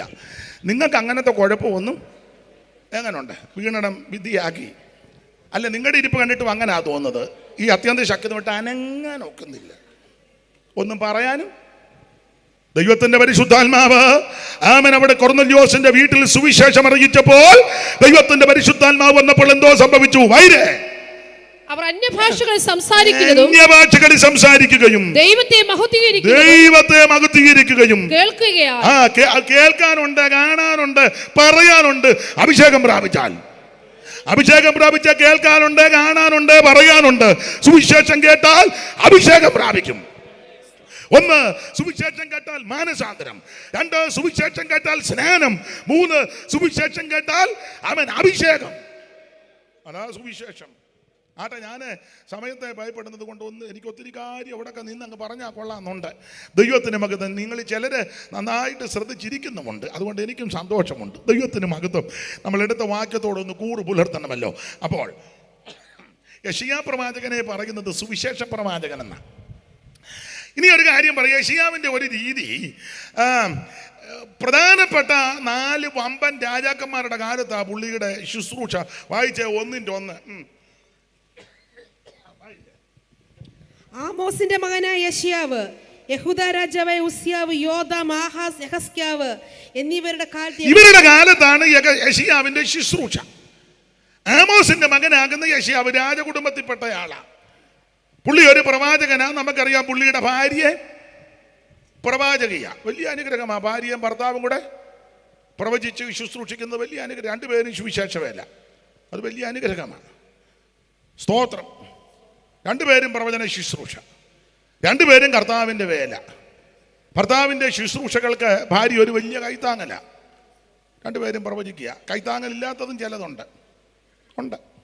ഭർത്താവ് സഭയിൽ ആരോടെങ്കിലും പറഞ്ഞ്, എന്നെ അവരെ കണ്ടപ്പോൾ ഇത്ര മോളിയോടെ എന്നെ അവിടെ നിന്ന് അതൊക്കെ പറഞ്ഞ്. സംശയ രോഗികൾ ഒത്തിരി ഉണ്ട്, എന്നാൽ അതിനകത്ത് കഴമ്പില്ലാതെ 2 വശമുണ്ട്. അവിടെ നിൽക്കട്ടെ. എന്തായാലും കൊള്ളാം. ഇവര് വളരെ തക്ക തുണയാ. ശുശ്രൂഷയ്ക്ക് വളരെ അനുഗ്രഹമാണ്. ദൈവത്തിന് മഹത്വം. 2 പിള്ളേരുണ്ട്. 2 ആൺപിള്ളേർ. 7:3 8:3 വായിച്ചേ. പെട്ടെന്ന് വായിച്ചു, സമയം പോകുന്നത് കൊണ്ടാ. അപ്പോൾ യഹോവ യെശയ്യാവോട് അരുളിച്ചെയ്തതെന്നാൽ, നീയും നിന്റെ മകൻ ശെയാർ-യാശൂബും ഒരു പയ്യന്റെ പേരാ. 8:3 ഞാൻ പ്രവാചകരുടെ അടുക്കൽ ചെന്നു ഗർഭം ധരിച്ച് ഒരു മകനെ പ്രസവിച്ചു. യഹോവ എന്നോട്, അവന് മഹേർ ശലാൽ ഹശ്ബസ് എന്ന് പേർ വിളിക്കാം. മഹേർ ശലാൽ ഹശ്ബസ്. 2 ആൺപിള്ളേരുണ്ടായി. ദൈവത്തിന് മഹത്വം. അപ്പോൾ 2 ആൺപിള്ളേര്, സഹോദരി പ്രവാചകി. അനുഗ്രഹിക്കപ്പെട്ട കുടുംബമാ യെശയ്യാവിന്റെ കുടുംബം. മാത്രമല്ല, ഇദ്ദേഹം രാജകുടുംബത്തിൽപ്പെട്ടയാളാ. ഈ അമസ്യാവും ഉസിയാവും ഒക്കെ ഇവരെ ഫാസ്കസിനും ബന്ധുക്കാരുമൊക്കെയാ. അപ്പോൾ അനുഗ്രഹിക്കപ്പെട്ട ആളാ യെശയ്യാവ്. ഇദ്ദേഹം ശുശ്രൂഷാകാലം ഉസിയാവ്, യോഥാം, ആഗാസ്, ഹിസ്കിയാവ് അല്ലെങ്കിൽ എഗിസ്കിയാവ് ഇവരുടെ 4 രാജാക്കന്മാരുടെ കാലത്തായി ശുശ്രൂഷിക്കുന്നത് വലിയ ബുദ്ധിമുട്ടാണ്. 4 എന്നല്ല, ഒത്ത പുള്ളിക്കാരാ. ചില സഭയിലൊക്കെ 3, 4 വില്ലന്മാരുണ്ട്. അവരുടെ കാലത്തൊക്കെ അവിടെ ശുശ്രൂഷിക്കുക എന്ന് പറഞ്ഞാൽ അയ്യോ അനുഭവിച്ചായിരിക്കുന്നതൊക്കെ ആണെന്ന്. അതല്ലേ ചെല്ലി ചോദിക്കുന്നത്, എവിടെയൊക്കെ ഇരുന്നിട്ടുണ്ട്? ഞാൻ ഇന്നെടുത്തിരുന്നു. അവിടെ ഇരുന്നതാണോ? അവിടെ ഇരുന്നതാ. എങ്ങനെ ഇരുന്നു? അവിടെ അല്ലയോ ആമൻ ഇന്നയാള്? പുള്ളി അവിടെ എങ്ങനെ ഇരുന്നു? പുള്ളിക്ക് ഇഷ്ടപ്പെടാത്തവരെ ഒന്നും പുള്ളി ഇരുത്തുകയല്ല. എന്നാ അതൊക്കെ ഞാൻ അങ്ങ് ഇരുന്നു. ഒന്നെങ്കിൽ പുള്ളിയായിട്ട് യോജിക്കണം, അല്ലേ ദൈവകൃപയെ ശരണപ്പെടാം. ഇത് രണ്ടെങ്കിലും ഒക്കുള്ളൂ. ദൈവത്തിന് മഹത്വം. അപ്പൊ ഈ കെട്ടിയ 4 എണ്ണത്തിന്റെ കാലത്താ ശുശ്രൂഷ. ഉസിയാവ്, യോഥാം, ആഗാസ്, ഹിസ്കിയാവ്. യോവന്മാര് 4 എണ്ണവും വില്ലന്മാരാ. പണ്ട് ഒരുത്തൻ നടന്നു പോയപ്പോൾ ചോദിച്ചു, അച്ഛാ അവൻ ഞങ്ങളുടെ സഭയിലെ ആളാ? ആന്നോ? അതെ. അയ്യോ, അവൻ കാട്ടാനയ്ക്ക് ലാടപടിച്ചവനാണ്.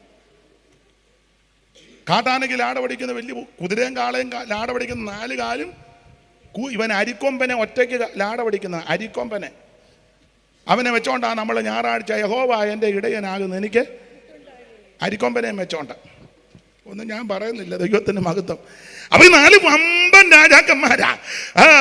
ഉസിയാവ്, യോഥാം, ആഗാസ്, ഹിസ്കിയാവ്. ആരാ ഉസിയാവ്? ഒറ്റ വാക്കിൽ പറഞ്ഞു വിടാം. ഉസിയാവ് അവൻ പള്ളിക്കകത്ത് വഴക്കുണ്ടാക്കിയവനാ. വായിച്ചേ 26:16 ആദ്യം വായിര്. ഏത് 26 അറിയാമല്ലോ. ദിനവൃത്താന്തങ്ങളുടെ 2-ാം പുസ്തകം 26:16 ആദ്യം വായിര്. വായിക്കേ.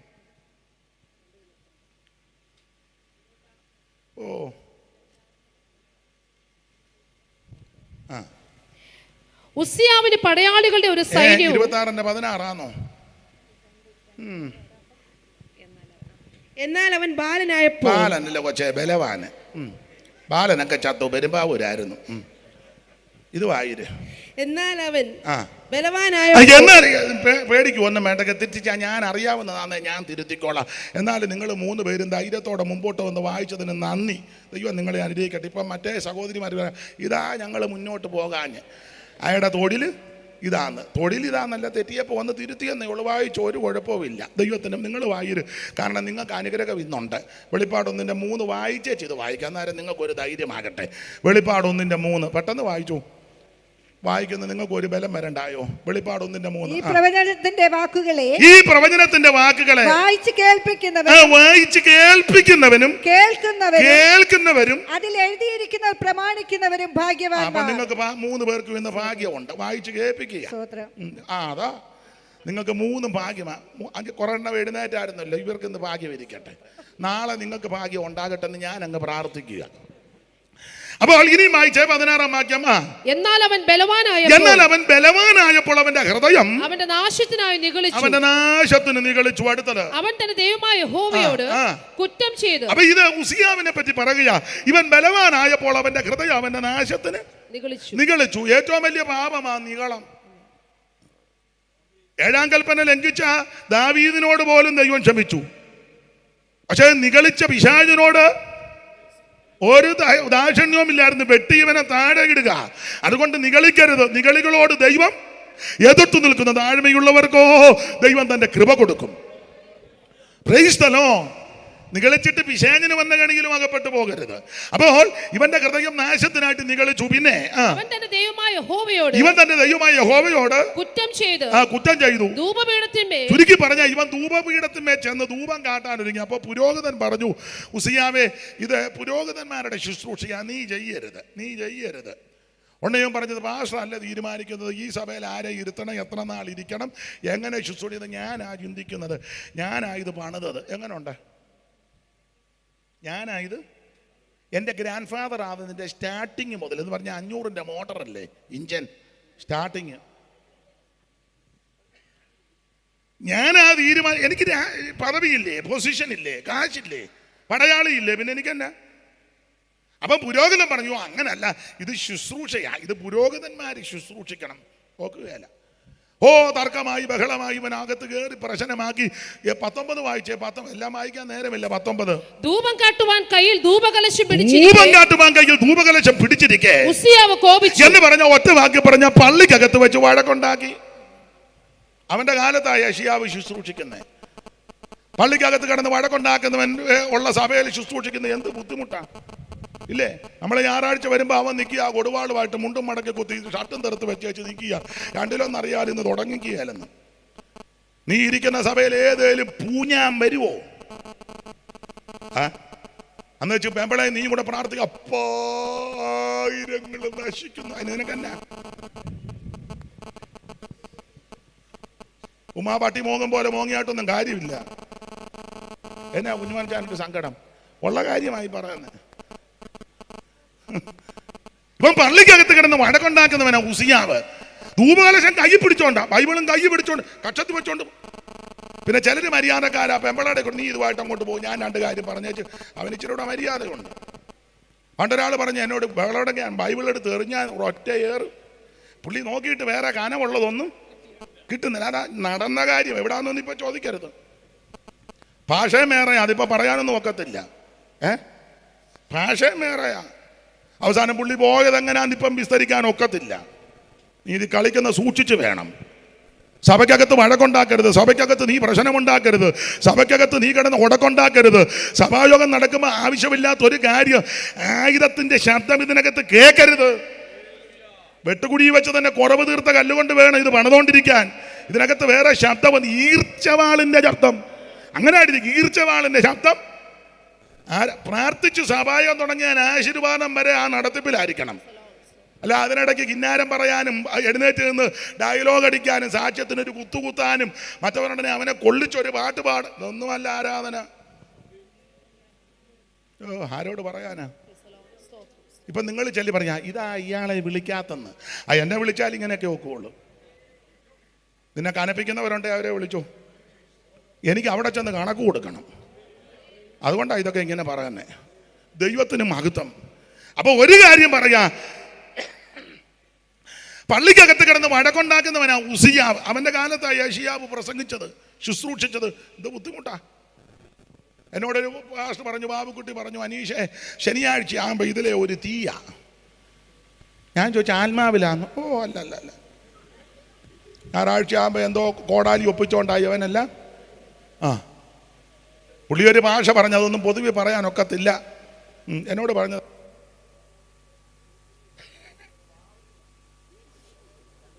കൊണ്ടാ പറയാത്ത. ഞാൻ കുഞ്ഞു ഭാഷയോട് പറഞ്ഞിട്ടുണ്ട് എന്നാന്ന്. അപ്പൊ ഇങ്ങനെയുള്ള ആൾക്കാർ വലിയ ബുദ്ധിമുട്ടാണ് അവരുടെ കാലത്ത് ശുശ്രൂഷിക്കുന്നത്. അപ്പൊ ഇവൻ പള്ളിക്കകത്ത് കിടന്ന് വഴക്കുണ്ടാക്കുന്നവനാ ഉസിയാവ്.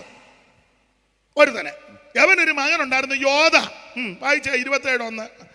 യോധാം വാഴ്ച തുടങ്ങിയപ്പോൾ ഈ വിത്തല്ലയോ എങ്ങനെ ആകും? വാഴ്ച തുടങ്ങിയപ്പോൾ 25 വയസ്സായിരുന്നു. അടുത്തത് അവൻ 16 സംവത്സരം യെരൂശലേമിൽ വാണു. അവന്റെ അമ്മയ്ക്ക് യെരൂശ എന്ന് പേര്, അവൾ സാദോക്കിന്റെ മകളായിരുന്നു. അടുത്ത വാക്യം, അവൻ തന്റെ അപ്പനായ ഉസ്സിയാവ് ചെയ്തതുപോലെയൊക്കെ കുറച്ച് കാര്യമൊക്കെ ഗുണമുള്ളത് ചെയ്തു. അടുത്ത വാക്യം, എങ്കിലും യഹോവയ്ക്ക് പ്രസാദമായുള്ളത് ചെയ്തുവെങ്കിലും അവൻ കൺവെൻഷന് പന്തല നാട്ടുകയും ലൈറ്റ് കെട്ടുകയും വയർ വലിക്കുകയും സാമ്പാർ ഉണ്ടാക്കുകയും കസാര കിടുകയൊക്കെ ചെയ്യും. എങ്കിലും യഹോവയുടെ ആലയത്തിലേക്ക് അവൻ കടന്നില്ല. പള്ളിയിലോട്ട് വരികയല്ല. പോസ്റ്റർ ഒട്ടിക്കാനൊക്കെ പോകും, തട്ടുദോശയെ അടിക്കും. ഓംലേറ്റോ അത് വായിക്കോട്ടെ. ഇനിയിപ്പം അത് പറഞ്ഞൊരു ആലോക്യം ഉണ്ടാക്കരുത്. ഇതിനെല്ലാം ഇവൻ മിടുക്കനാ. പക്ഷെ ഇവൻ പള്ളിക്കകത്ത്, അപ്പൻ പള്ളിക്കകത്ത് കിടന്ന് വഴക്കുണ്ടാക്കി. മോൻ പള്ളിയിലോട്ട് അല്ല. അവനെ കുറ്റം പറഞ്ഞിട്ട് കാര്യമില്ല, തന്ത ആദ്യം ശരിയാകണ്ടേ. എടാ നീ ദൈവാലയത്തിൽ കിടന്ന് വഴക്കുണ്ടാക്കിയാൽ നിന്റെ കുഞ്ഞുങ്ങൾ ഇതിനകത്ത് കയറുകയല്ല. എന്നിട്ട് ഇപ്പൊ പറയാ പിള്ളേർക്ക് താല്പര്യമില്ല. എങ്ങനെ താല്പര്യം ഉണ്ടാകും? സഭായോഗം കഴിഞ്ഞ് വീട്ടിൽ വന്ന് തീന്മേശയുടെ ചുറ്റി വരുന്ന മറ്റുള്ളവരുടെ കുറ്റവും കുറവും പറഞ്ഞാൽ പിള്ളേർ ഇത് കേൾക്കുകയല്ലയോ? അല്ലയോ? അന്നത്തെ സഭായോഗത്തെ പറ്റി ആ ചർച്ച. അവരത് പറഞ്ഞു, ഇവരിത് പറഞ്ഞു, മറ്റവരത് പറഞ്ഞു. ഇത് പിള്ളേർ കേൾക്കുക എന്ന്. ഞാൻ നല്ല പ്രാഗൽഭ്യത്തോടൊരു കാര്യം പറയാം. നല്ല പ്രാഗൽഭ്യമുണ്ട് എനിക്ക്. ഇന്ന് വരെ ഞങ്ങളുടെ വീട്ടിലെ ഞാൻ മറ്റുള്ളവരുടെ കാര്യം ഞാൻ പോയി കഴിയുമ്പോൾ വല്ലോ പറയുന്നൊന്നും എനിക്കറിയത്തില്ല. ഓരോരുത്തരുടെയും കുറ്റം പറയാൻ അനുവദിക്കുകയല്ല. പറയത്തില്ല. ഞാനിരിക്കുക ആരിലും പറഞ്ഞാൽ അനുവദിക്കത്തുമില്ല. സ്തോത്രം. അപ്പൻ പള്ളിക്കകത്ത് കിടന്ന് വഴക്കുണ്ടാക്കി. യോദാം മകനാ പള്ളി കയറുകയില്ല. അപ്പൊ ഇവരുടെ കാലത്താ യെശയ്യാവ് ശുശ്രൂഷിക്കുന്നത്. പള്ളി വന്നില്ല, എന്ത് സങ്കടമാണ് നമുക്ക്. ഞങ്ങൾ ഉപദേശിമാർ സഭായത്തിന് വരുമ്പോൾ ഇങ്ങനെ നോക്കും എല്ലാവരും വന്നിട്ടുണ്ടോന്ന്. ചിലരെ കണ്ടില്ലേ, വലിയ ദുഃഖമാണ് ഇല്ലേ? അതെ, വിശേഷിച്ച് പ്രാർത്ഥിക്കുക, ആരാധിക്കുക, ആത്മാവി നിറയുകയൊക്കെ ചെയ്യുന്ന ആൾക്കാർ അന്ന് വന്നില്ലെങ്കിൽ വലിയ മനപ്രയാസമാണ്. ഒരു പാട്ടെടുത്തിടുമ്പം കയറി ഏറ്റെടുത്ത് പാടുന്നവരൊക്കെ വന്നില്ലേ, എന്നാ സങ്കടമാണെന്നറിയാമോ? ഞങ്ങൾക്കങ്ങനെ, എനിക്കങ്ങനെ, ഇവർക്കുമൊക്കെ അങ്ങനെ. അതെ, നമ്മളിങ്ങനെ നോക്കും, യോ വന്നില്ലല്ലോ എന്നാ വരാത്ത, അവിടെ നിന്ന് ചോദിക്കാൻ പറ്റുമോ? പിന്നെ ഇങ്ങനെ ചിന്താഭാരമാണ്. യോഗം കഴിഞ്ഞാൽ ഉടനെ അവരെ വിളിക്കുക, എന്നെ എന്തോ പറ്റി, വലിയ മനോഭാരമാണ് പള്ളി വന്നില്ലെങ്കിൽ. ദൈവത്തിന് മഹത്വം. അപ്പൊ യോന പള്ളിക്കകത്ത് കയറുകയല്ല, വലിയ ദുഃഖമാണ് ഇവന്റെ കാലത്ത്. ഇനി അവനൊരു മകനുണ്ടായിരുന്നു, അവന്റെ പേരാണ് ആകാശ്. 28-24 വായിര്. ആഹാസ് ദൈവാലയത്തിലെ ഉപകരണങ്ങളെ എടുത്ത് ദൈവാലയത്തിലെ ഉപകരണങ്ങളെ തുടച്ചെന്നല്ലോ, ഉടച്ച് തുടക്കിയായിരുന്നേ ഗുണം വന്നേനെ. ചുക്കിലി മാറാലയൊക്കെ പൊടിയൊക്കെ തുടയ്ക്കുന്നതാ നല്ലത്. ഇവ തുടക്കിയല്ല, അങ്ങ് ഉടക്കുക. വായിര്. യഹോവയുടെ ആലയത്തിന്റെ വാതിലുകൾ അടച്ചു കളഞ്ഞ് പള്ളി പൂട്ടി. വല്യപ്പൻ പള്ളിക്കകത്ത് വഴക്കുണ്ടാക്കി. മോൻ പള്ളി കയറുകയല്ല. കൊച്ചുമോൻ നല്ല ഫാമിലി. ഇവര് പറയാ ഞങ്ങൾ ഇവിടുത്തെ മെയിൻ ഫാമിലിയാണ്. ഏതാ? പള്ളി വഴക്കുണ്ടാക്കുന്നവനും പള്ളി കയറാത്തവനും പള്ളി പൂട്ടിയവനും. തീർന്നില്ല, ഇനിയും തരാം. ഇവനൊരു മകനുണ്ടായിരുന്നു, ഹിസ്കിയാവ് അല്ലെങ്കിൽ യഹസ്കിയാവ്. അവനെന്തുവാ ചെയ്തത്? വായിച്ചേ. രാജാക്കന്മാരുടെ 2-ാം പുസ്തകം 18-14 മുതൽ വായിച്ചേ. അപ്പോൾ യഹൂദ രാജാവായ ഹിസ്കിയാവ്, അപ്പോൾ യഹൂദ രാജാവാകുന്ന ഹിസ്കിയാവ്, ഈ ആകാശിന്റെ മകൻ ഹിസ്കിയാവ് ലാഖീഷിൽ അശ്ശൂർ രാജാവിന്റെ അടുക്കൽ ആളയച്ചു. അങ്ങോട്ട് ആളയച്ചേച്ചേ. ഞാൻ കുറ്റം ചെയ്തു, എന്നെ വിട്ട് മടങ്ങി പോകണം, നീ എനിക്ക് കൽപ്പിക്കുന്ന പിഴ ഞാൻ അടച്ചുകൊള്ളാമെന്ന് പറയിച്ചു. അശ്ശൂർ രാജാവ് യഹൂദ രാജാവായ ഹിസ്കിയാവിന് 300 താലന്ത് വെള്ളിയും 30 താലന്ത് പൊന്നും പിഴ കൽപ്പിച്ചു. അശ്ശൂർ രാജാവ് പിഴ കൽപ്പിച്ചെന്ന് സംബന്ധം കൂടാൻ പോയതാ. യോജിപ്പ്, എക്യൂമിനീസം. ഒരു ഇംഗ്ലീഷ് കൂടി ഇരിക്കട്ടെ ഏറ്റവും കുഞ്ഞു ഭാഷ. എക്യൂമിനീസം, നമ്മളെല്ലാം ഒന്നാന്ന്.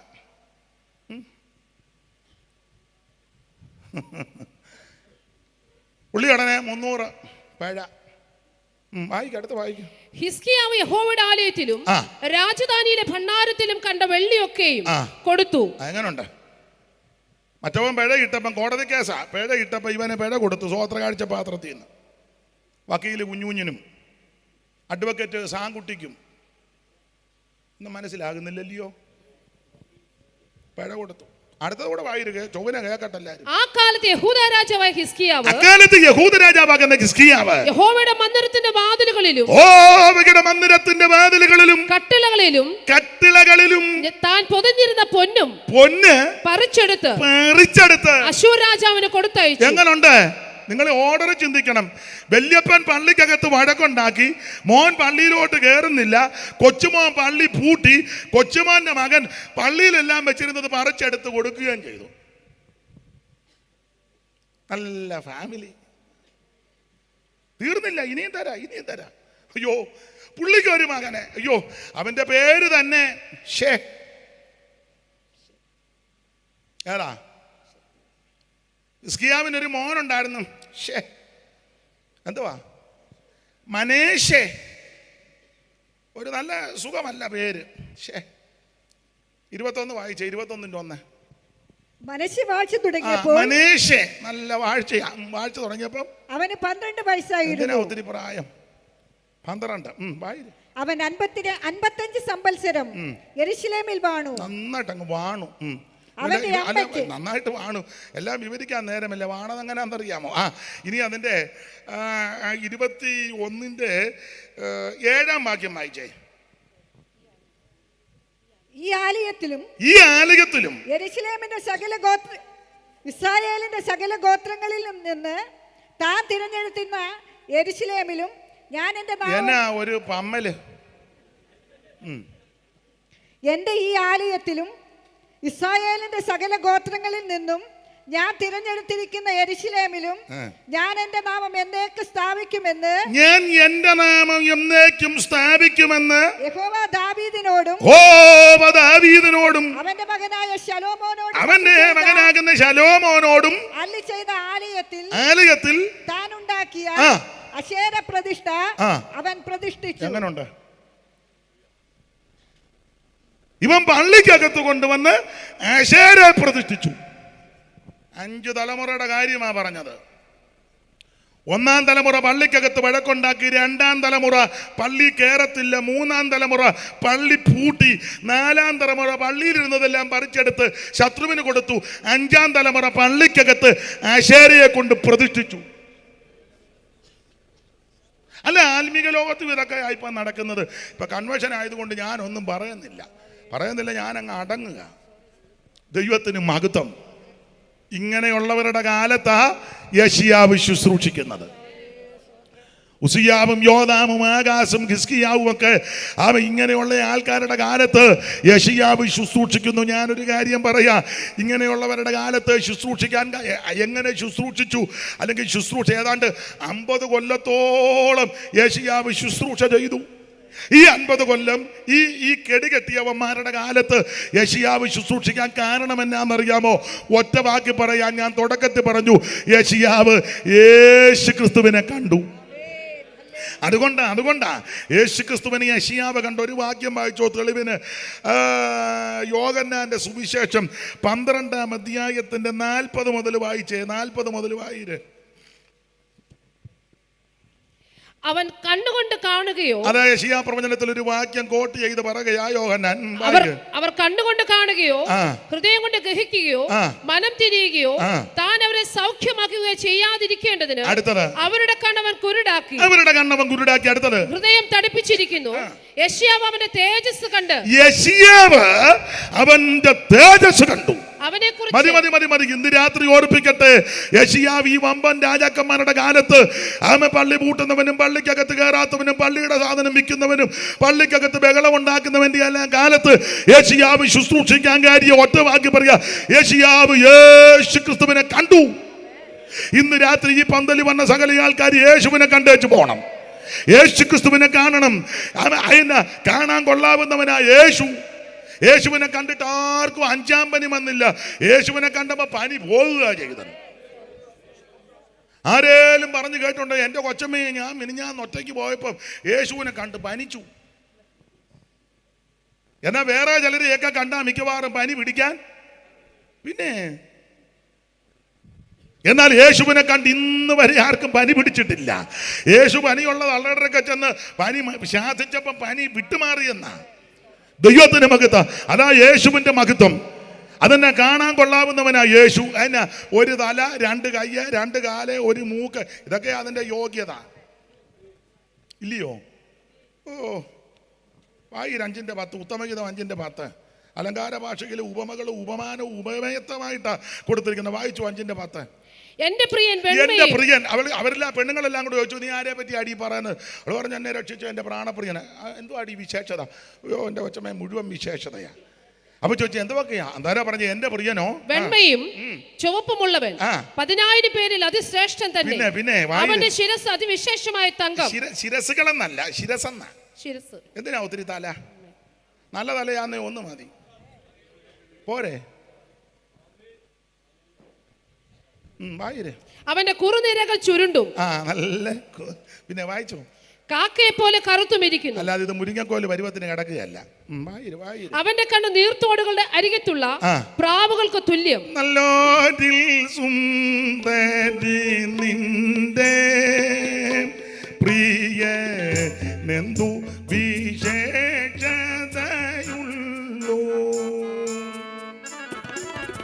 നല്ലോരിൽ സുന്ദരി നിന്റെ പ്രിയനെന്തു വിശേഷതയുള്ളൂ.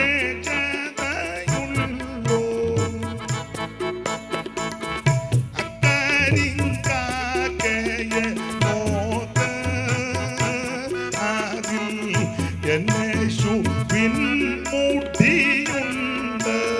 കാക്കയെ പോലെ കടത്ത്. അക്കരിങ്കാക്കയെ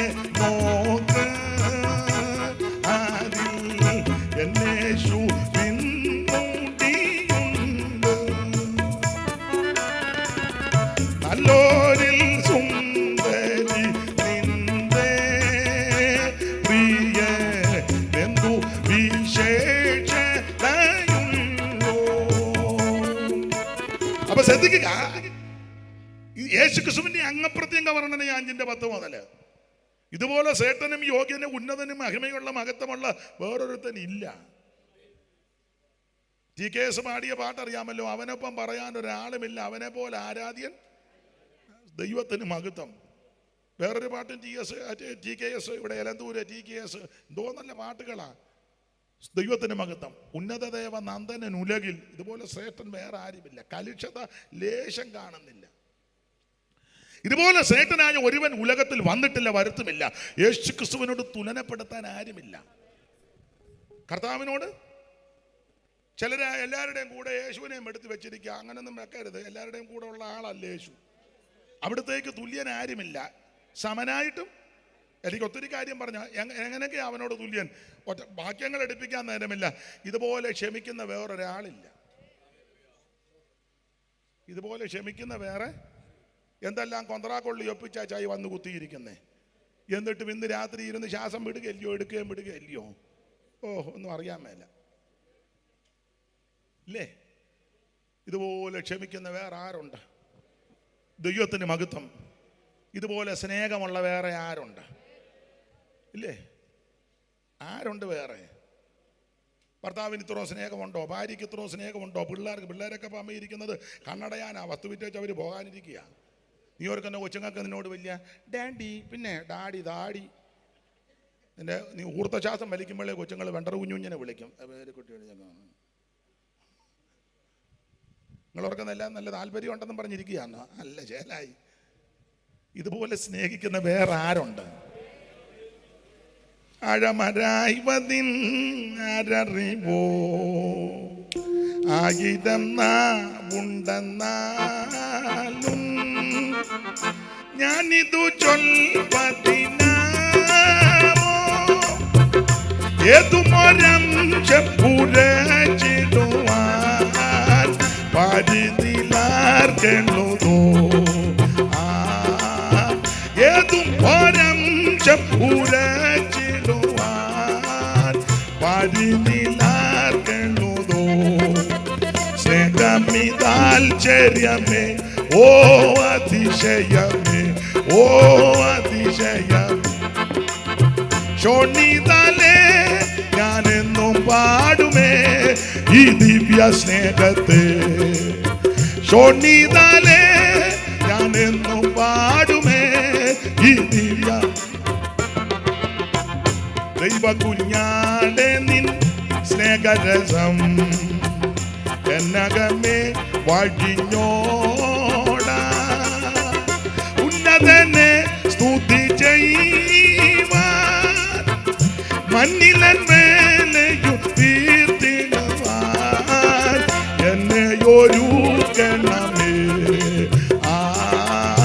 മണ്ണിലൻ മേലെയും തീർത്തിടുവാൻ എന്നെ ഒരുക്കണമേ. സ്നേഹമിതാൽചര്യമേ ഓ അതിശയമേ, ഓ അതിശയം.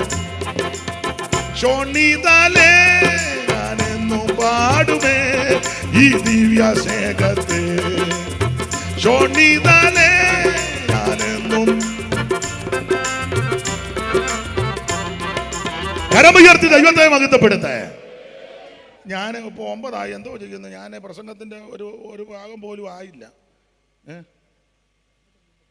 മുന്നോട്ട് പോട്ടൊന്നു. ആട്ടെ, എന്തുവാ നിങ്ങളുടെ അഭിപ്രായം പറ. പോട്ടെ. എന്നാ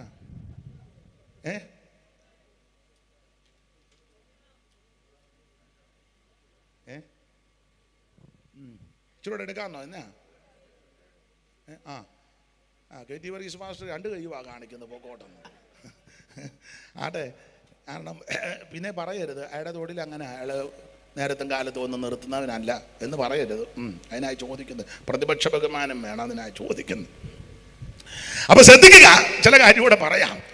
ഈ യേശുക്രിസ്തുവിനെ യെശയ്യാവ് കണ്ടു, അവിടുത്തെ തേജസ് കണ്ടു. ഇന്ന് രാത്രി കാണേണ്ടത് യേശുവിനെയാണ്. അനീഷ് കാവാലത്തെ കാണാനല്ല വരേണ്ടത്, KG വർഗീസിനെ കാണാനല്ല വരേണ്ടത്, അനിയൻ കുഞ്ഞു പാസ്റ്ററെ കാണാനല്ല വരേണ്ടത്, പാട്ടുകാരെ കാണാനല്ല വരേണ്ടത്, വീഡിയോക്കാരെ കാണാനും അല്ല. വീഡിയോയിൽ ഒത്തിട്ടുണ്ടോ? അയ്യോ, അതൊന്നുമല്ല. നീ കാണേണ്ടത് യേശുവിനെയാ. അതെന്നാ കാണാൻ കൊള്ളാവുന്നവനാ. ആ മുഖത്തോട്ട് നോക്കി ആ കണ്ണ് പറിക്കുകയല്ലോ, അത്ര പ്രഭയല്ലയോ. അതല്ലേ പള്ളിയിരുന്ന എല്ലാവരുടെയും കണ്ണ് അത്രയ്ക്ക് നല്ല പ്രഭാപൂരമായിട്ട് നിൽക്കുക. അല്ലാതെ നിന്നെ കൊള്ളുവെന്നും പറഞ്ഞ് നിൽക്കുകയല്ല. ഇപ്പൊ കണ്ടിക്കും മുഖത്തോട്ട് നോക്കുമ്പോ തന്നെ എന്തോ ഒരു പ്രഭയാ. പേരിശ്ശേരിലെ മത്തായിച്ചൻ ആ മുഖത്തോട്ട് നോക്കിയച്ച് ഒരു വരി എഴുതി. എനിക്ക് പാട്ടങ്ങ് വരിക, പാടിക്കോട്ടെ. ആ ഈ പറയാനൊക്കാത്തതൊക്കെ ഈ പാടി വിടുന്നത്. അപ്പൊ മുഖത്തോട്ട് നോക്കി വെച്ച് മത്തായിച്ചൻ, പേരിശ്ശേരി മത്തായിച്ചൻ എഴുതി, കോട്ടി സൂര്യ പ്രഭയേറും രാജരാജ നിന്റെ കൂടെ വരും ഞങ്ങളെ കൺപാർക്കദേവാ, നിന്റെ കൂടെ വരും ഞങ്ങളെ കൺപാർക്കദേവാ.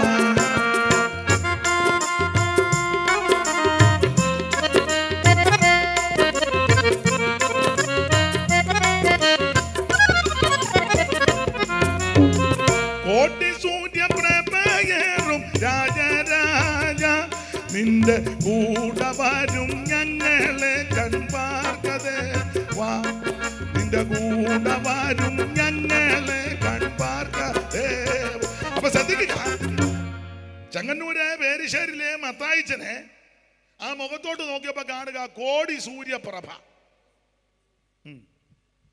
അന്നേരം എലന്തൂരിലെ ഷൗമേല് സാറ് TKS പുള്ളി അവിടെ നിന്ന് നോക്കി. യോ, പുള്ളി അവിടെ നിന്ന് നോക്കിയപ്പം ഉന്നത ദൈവ നന്ദനുലകിൽ വന്നിതു കന്യാജാതനായി, ഇന്നോളം ഒരാൾ വന്നില്ലിതുപോൽ അനവതാരം നിസ്തുലം, ഇന്നോളം ഒരാൾ വന്നില്ലിതുപോൽ അനവതാരം. എന്തോരത്ഭുത പുരുഷൻ ക്രിസ്തു തന്റെ മഹിമാനിസ്തുലം, എന്തോരത്ഭുത പുരുഷൻ. അതെ, ഒന്ന് രണ്ട് കാര്യം പറയാം. പാട്ടുകാരെയൊക്കെ മറക്കാൻ ഒക്കത്തില്ലല്ലോ. അന്നേരം ആറന്മുളയിലെ കുന്നുംപുറത്തിരുന്ന Simon, mister Simon, KV Simon, പുള്ളി ഉടനെ അവിടെ നിന്ന് എഴുതുക, നിൻമുഖത്തു നിന്നു തൂകും നന്മധു പൂരത്തിലമ്പൈ മുങ്ങിലേയുന്നു ദിവ്യ ജ്ഞാനികൾ, നിന്റെ നന്മൊടി കറ്റി കണക്കുവാതിനോട് നവ്യമയസയൻസുനിൽ ലഘു സമ്മതിക്കും നഗ്നരല്ല പ്രാണികൾ. അപ്പൊ സാറ് നോക്കിയപ്പോൾ ആ മുഖത്ത് നിന്ന് തേനെ ഇറ്റിറ്റ് വീഴുന്നു. എന്തോ വരികളാ. സ്തോത്രം. അന്നേരം കരിയമ്പളാവിലിരുന്ന് CS എഴുതി, എൻ പ്രിയനെ പോൽ സുന്ദരനായി ആരെയും ഞാൻ ഉലകിൽ കാണുന്നില്ല. അല്ലേ, ഇതുങ്ങളെല്ലാം പറയോ ഇന്ന് പാട്ടായിരുന്നെന്ന് പറയും. ഇപ്പൊ തന്നെ പറഞ്ഞു, ഇപ്പൊ തന്നെ പറയുക, ഓ പാട്ടാ. സ്വർഗത്തിൽ ചെന്നാലും പാട്ടേ ഉള്ളു, പ്രസംഗമൊന്നുമില്ല. ആട്ടെ, ഈ പാട്ടെല്ലാം കർത്താവിനെ പറ്റിയാ. അല്ല, ഞാൻ പൊന്നരിവാൾ അമ്പിളിയിൽ കണ്ണെറിയുന്നോളെ നല്ല പാടിയത് ആണോ? കർത്താവിനെ പറ്റിയായി പാടുന്നത്. നമ്മുടെ തൊഴിൽ അതാണല്ലോ, പാട്ടും പ്രസംഗവും ഒക്കെ അല്ലേ തൊഴിൽ, വേറെ എന്നാ തൊഴിലാ. ദൈവത്തിന് മഹത്വം. അപ്പൊ ഇന്ന് രാത്രി അവിടുത്തെ കണ്ടേച്ചേ ഇവിടുന്ന് പോകാവൂ. നീ ഒന്നും കണ്ടില്ലെങ്കിൽ നിന്റെ കണ്ണടയുന്നതിന് മുമ്പ് യേശുവിനെ കണ്ടോണം. 50 വർഷം ഈ പ്രഗത്ഭന്മാരുടെ, മിടുക്കന്മാരുടെ, ഈ ഒടക്കന്മാരുടെ, വഴക്കാളികളുടെ ഇടയിൽ യെശയ്യാവ് ശുശ്രൂഷിക്കാൻ കാരണം മറ്റൊന്നല്ല. അവൻ കായബലം കൊണ്ടല്ല, അവൻ സമുദായ ബലം കൊണ്ടുമല്ല, പൊളിറ്റിക്കൽ ബലം കൊണ്ടും ഒന്നുമല്ല, യേശുവിനെ കണ്ടതുകൊണ്ടാണ്. കർത്താവിനെ കണ്ടു. ആ കണ്ടത് എങ്ങനെ? 1-2 വാക്യം വായിച്ചോ, പെട്ടെന്ന് തെളിയിക്കാം. കണ്ടത് 6:1 വായിര്. 6:1.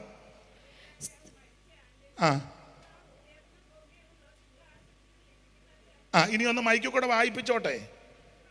ഉസിയ രാജാവ് മരിച്ച ആണ്ടിൽ കർത്താവ് ഉയർന്നും പൊങ്ങിയുമുള്ള സിംഹാസനത്തിൽ ഇരിക്കുന്നു. ഉസിയ രാജാവ് മരിച്ച ആണ്ടിൽ കർത്താവ് ഉയർന്നും പൊങ്ങിയുമുള്ള സിംഹാസനത്തിൽ ഇരിക്കുന്നത്. അപ്പൊ ഉസിയാവ് മരിച്ച ആണ്ടിൽ കണക്കാ. ഈ ഉസിയാവ് മരിച്ചെന്ന് പറഞ്ഞാൽ പുള്ളിയുടെ ശുശ്രൂഷയുടെ കാലക്കണക്ക് തെളിയിക്കാൻ എഴുതിയിരിക്കുന്നതാണ്. പക്ഷെ ഞങ്ങളൊക്കെ ബൈബിൾ സ്കൂളിൽ നിന്നൊക്കെ ഞാൻ പഠിച്ചൊക്കെ ഇറങ്ങുമ്പോൾ ആദ്യം പ്രസംഗിക്കുന്ന ഈ വാക്യം ഉസിയാവ്.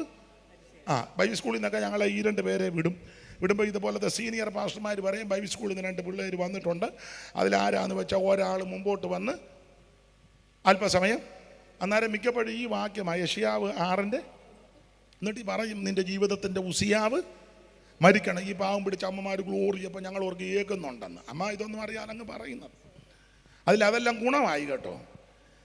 പക്ഷെ ഇവിടെ ഉസിയാവ് മരിച്ചെന്ന് പറഞ്ഞ കാലക്കണക്ക് തെളിയിക്കാനാ. ഉസിയാവ് മരിച്ച കൊല്ലമാണ് പുള്ളി ഉയർന്നും പൊങ്ങിയും സിംഹാസനത്തിൽ കർത്താവിരിക്കുന്ന കണ്ടത്. അത് രാജാക്കന്മാരുടെ മരണത്തെ പറ്റിയൊക്കെ സൂചിപ്പിക്കും. വേറൊരു വാക്യം വായിച്ചേ, 14:28. അവിടെ ഒരു മരിച്ച കാര്യം പറയുന്നുണ്ടല്ലോ. 14:28 വായിച്ചേ. ആകാശ രാജാവ് അപ്പൊ അവിടെ മരിച്ച ആണ്ടാന്നല്ലോ പറയുന്നത്. അപ്പൊ 6 മാത്രമല്ല, 6-ാം അധ്യായത്തിൽ ഉസിയാവ് മരിച്ചു. 14:28 ആകാശം മരിച്ചു. അത് കാലക്കണക്ക് തെളിയിക്കുക. അപ്പൊ ചുരുക്കി പറഞ്ഞാൽ ഉസിയ രാജാവ് മരിച്ചയാണ്ട്. ഉസിയാവ് എന്ന് പറഞ്ഞ ഇവര് ബന്ധുക്കാരാ. അപ്പൊ തന്നെ ഉസിയാവ് ഭരിക്കുന്ന ആളാ.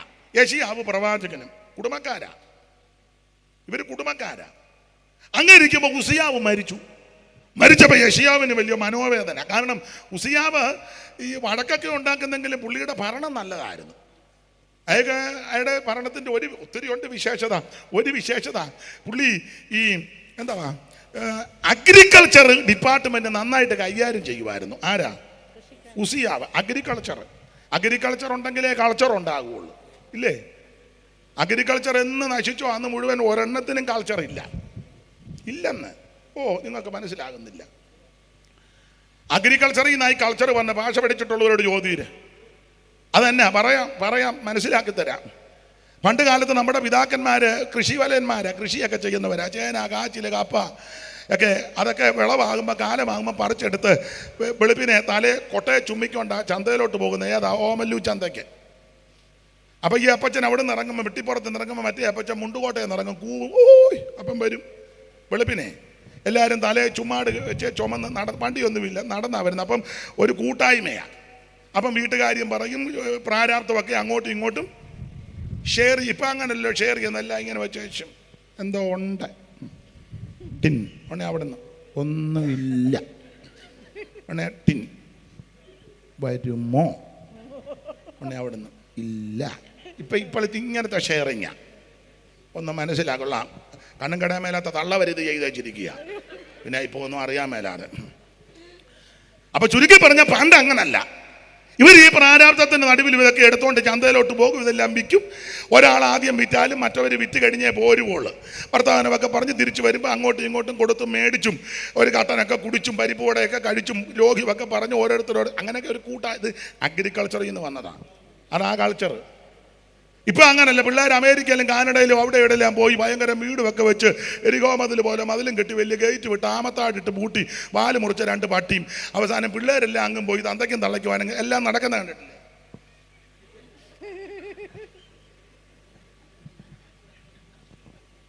കടയിൽ പോയി 2 ചപ്പാത്തി മേടിക്കും. മാപ്പളം പെമ്മകൾ കടപ്പുറം ചപ്പാത്തി മറിച്ചിടാൻ പോലും തള്ളയ്ക്ക് അച്ഛാ അത് തെന്നി പോകുന്ന അച്ഛാ. ചപ്പാത്തിയാന്ന് ഇങ്ങനെ നോക്കി ആ ഹൈ റേഞ്ച് വരെ കാണാം. അതിന് പോലും ഒരു കെൽപ്പും കട ഇല്ല, ഒരു കൾച്ചറുമില്ല. ആരുമായിട്ട് സഹകരിക്കുന്നില്ലല്ലോ. കാശുണ്ട്. പിള്ളേരവിടെ നിന്ന് കണ്ടുകൊണ്ട് പറയുന്നുണ്ട് ഹായ് ഡാഡി ഹായ്. അപ്പുറത്ത് ആരാ താമസിക്കുന്നെന്ന് അറിയത്തില്ലല്ലോ. അമേരിക്കയിലുള്ളവനെ കാണുന്നുണ്ട്, അപ്പുറം ആരാന്ന് അറിയുന്നില്ലല്ലോ പലരും. ഉണ്ടോ? ഒരു കൾച്ചറും ഇല്ല. വെള്ളപ്പൊക്കം അങ്ങോട്ട് വന്നപ്പോൾ വെള്ളം വന്ന് അടിച്ച് കയറി അവസാനം തള്ളയിരുന്ന് ഞെക്കുക. റിമോട്ട് കൺട്രോളില്ല, ഗേറ്റ് തുറക്കുക. ഞെക്കി തള്ളയുടെ വിരൽ വേദനിക്കുന്നല്ല ഗേറ്റ് വല്ലതും തുറക്കും. അയാളെ ഇരുന്ന് ഞെക്കി പറഞ്ഞ അച്ചായി ഞെക്കാൻ. അയാൾ പറഞ്ഞ് വരുന്നില്ലടീന്ന്. അച്ഛാ ഞെക്കച്ചാ. അന്നേരം വെള്ളം ചവിട്ടി വന്നു. പന്ന തള്ളേനെ എല്ലാം ആ കൊല്ലത്തിൽ നിന്ന് വന്ന സഹോദരന്മാർ വള്ളത്തേക്ക്, തള്ള പണ്ട് പറഞ്ഞതാ മരക്കാന്മാരാണ്, അവർ തന്നെ വന്ന് ഈ പന്ന തള്ളയെ പൊക്കിയെടുത്ത് വള്ളത്തേലിട്ട് ഒന്നും ഞാൻ പറയുന്നില്ല, നടന്ന കാര്യമായി പറയുന്നത്. ഒരു കൾച്ചറുമില്ല. അതെ, നിർത്തുക. ഇപ്പം നിങ്ങൾ പറയാ കൊടുക്കാൻ പറഞ്ഞത് ഇപ്പം വിനയായല്ലോ എന്ന്. നല്ല കാര്യമായി പറയുന്നത്. ചുരുക്കി പറഞ്ഞാൽ ഉസിയാവ് അഗ്രികൾച്ചറിൽ വലിയ വലിയ വലിയ പ്രാർത്ഥന. തെളിവ് തരാം, വായിച്ചേ. നിങ്ങൾ ഓർക്കുന്ന ഞാൻ ചുമ്മാ വായി വരുന്നതെല്ലാം വിളിച്ച് പറയാന്നോ? ദിനവൃത്താന്തങ്ങളുടെ 2-ാം പുസ്തകം 26-1 വായിച്ചേ, തെളിയിക്കാം. യഹൂദാ ജനമൊക്കെയും 16 വയസ്സ് പ്രായമുള്ള ഉസിയാവെ 16 വയസ്സ് പ്രായമുള്ള ഉസിയാവെ കൂട്ടിക്കൊണ്ടുവന്ന് അവന്റെ അപ്പനായ അമസ്യാവിന് പകരം രാജാവാക്കി. അമസ്യാവിന് പകരം ഇവനെ രാജാവാക്കി. അപ്പൊ ഉസിയാവിന്റെ കാര്യമായി പറയുന്നത്. ഇനി എല്ലാ വാക്യവും വായിക്കാൻ നേരമില്ല. അതിന്റെ 10-ാം വാക്യം വായിച്ചേ. അവന് താഴ്വീതിയിലും സമഭൂമിയിലും വളരെ കന്നുകാലികൾ ഉണ്ടായിരുന്നത് കൊണ്ട് ഇവന് അതൊക്കെ നല്ല മിടുക്കനാ. രാജ്യത്തിന് വളരെ പുരോഗതിയാ. കന്നുകാലികൾ ഉണ്ടായിരുന്നു. പിന്നെ അവൻ മരുഭൂമിയിൽ ഗോപുരങ്ങൾ പണിതു. മരുഭൂമിയിൽ ഗോപുരം പണിതു. പിന്നെ അനേകം കിണറും കുഴിപ്പിച്ചു. കിണർ ജലസേചന പദ്ധതി ഇവന്റെ കാലത്താ. ജലസേചന പദ്ധതി. കിണർ മൂടുകല്ല, കിണർ കുടിച്ചെന്നാ. അടുത്തത് അവൻ കൃഷിപ്രിയനായിരുന്നത് കൊണ്ട് അവന് മലകളിലും മതി എനിക്ക് അത്രയും കേട്ടാ മതി. ഇതെല്ലാം വചനത്തിലുണ്ടെന്ന്. അതിനായി വായിപ്പിക്കുന്നത്. എന്നാരാ പറഞ്ഞ അയാൾ വായി വരുന്നതെല്ലാം ഇവന് വല്ലതും ബോധമുണ്ടോ? ഇവൻ ഇന്ന് രാത്രി നിന്നെ കണ്ടിക്കുമെന്ന് പറഞ്ഞു നിൽക്കുക. ഇവൻ കൃഷിപ്രിയൻ. ആരാ? ഉസിയാവ്.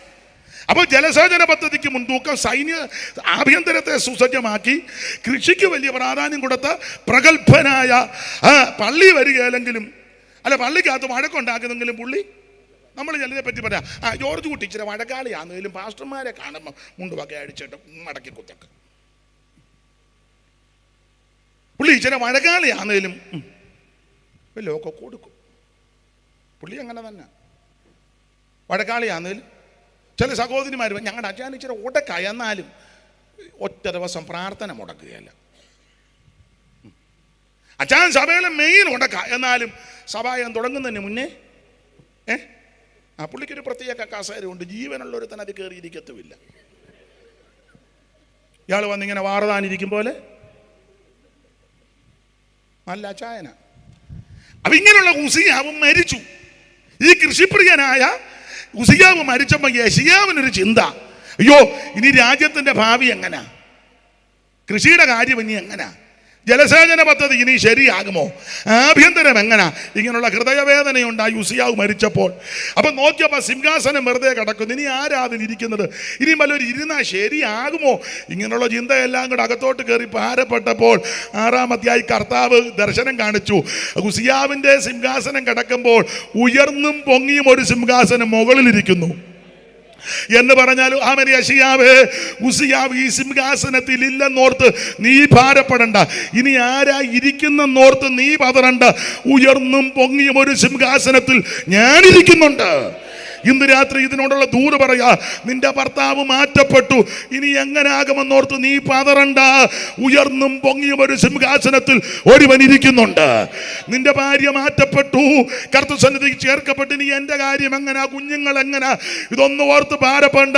ഉയർന്നും പൊങ്ങിയും ഒരു സിംഹാസനത്തിൽ ഒരുവൻ ഇരിക്കുന്നുണ്ട്. നിന്റെ മക്കൾ നിന്നെ ഉപേക്ഷിക്കുന്നു, പൈസ തരുന്നില്ല, അന്വേഷിക്കുന്നില്ല, സഹകരിക്കുന്നില്ല, എൻ്റെ അച്ചായൻ്റെയും കാര്യം എന്താകും? അയ്യോ പ്രായമായി, ഞങ്ങൾ ഇനി എങ്ങനാകുമെന്നോർത്ത് ആരേലും വ്യാകുലപ്പെട്ടിരിക്കുന്നെങ്കിൽ നിന്നോട് ദൂത് പറയുകയാ, ഉയർന്നും പൊങ്ങിയും ഒരു സിംഹാസനത്തിൽ ഒരുവൻ ഇരിക്കുന്നുണ്ട്. നിന്നെ പുലർത്തുവാൻ, നിന്നെ പരിപാലിക്കുവാൻ, നിന്നെ സംരക്ഷിക്കുവാൻ അവിടുന്ന് വിശ്വസ്തൻ. ഞാൻ ലോകാവസാനത്തോളം എല്ലാ നാളും നിങ്ങളോട് കൂടെയുണ്ടെന്ന് അരുളി ചെയ്ത നസറായൻ, ഞാൻ നിന്നെ ഉപേക്ഷിക്കത്തില്ല, അനാഥനായിട്ട് വിടത്തില്ല. നരക്കുവോളം ചുമക്കുന്ന ഒരുവൻ, വാർദ്ധക്യത്തിലും അവൻ തള്ളിക്കളയാറ് നിന്നെ സംരക്ഷിക്കുന്ന ഒരുവൻ, അവനാണ് നസറായൻ. ഇന്ന് രാത്രി അവൻ ഇവിടെ വന്നിട്ടുണ്ട്. മാറത്ത് പൊൻകച്ച കെട്ടുവനായി ചുട്ടുപടിപ്പിച്ച് വെള്ളോട്ടിന് സദൃശമുള്ള ഭേദമുള്ളവനായി 7 നക്ഷത്രം വലകി കീഴ്പിടിച്ച് നിലവിളക്കട നടുവിൽ നിലയങ്ക് ധരിച്ച് നടകൊള്ളുന്ന നസറായൻ ഇന്ന് രാത്രി നമ്മുടെ നടുവിൽ വന്നിട്ടുണ്ട്. അവിടുത്തെ കണ്ട് തിരിച്ചു പോകാവൂ, അവിടുത്തെ അനുഭവിച്ച് തിരിച്ചു പോകാവൂ. അനുഭവിക്കുന്നവരെ ഓർത്ത് ഇന്ന് രാത്രി ദൈവത്തെ സ്തുതിക്കുന്നു. ഓ ദൈവത്തിന് മഹത്വം, ദൈവത്തിന് മഹത്വം. കൃത്യം 9:30 ഞാൻ മെസ്സേജ് നിർത്തും. വിഷയം തീരത്തില്ല, നിർത്തും. അത്രയും അത് മതി. ഗുണമാകാനാന്ന് ഇത് മതി. അപ്പൊ ശ്രദ്ധിക്കുക, യെശയ്യാവ് യേശുക്രിസ്തുവിനെ കാണുക. ഉസിയാവ് മരിച്ചു, സിംഹാസനം ശൂന്യമാ. കർത്താവ് പറഞ്ഞ് പതറണ്ട, ഉയർന്നും പൊങ്ങിയും ഒരു സിംഹാസനത്തിൽ ഞാനിരിപ്പുണ്ട്. ഒരു നാളും എന്നെ ഉപേക്ഷിക്കയില്ലെന്ന് പരമാർത്ഥമായി അവൻ ചൊല്ലിയിട്ടുണ്ട്. ഒരു നാളും അറിയാവുന്നവര് ചേർന്ന് പാട്.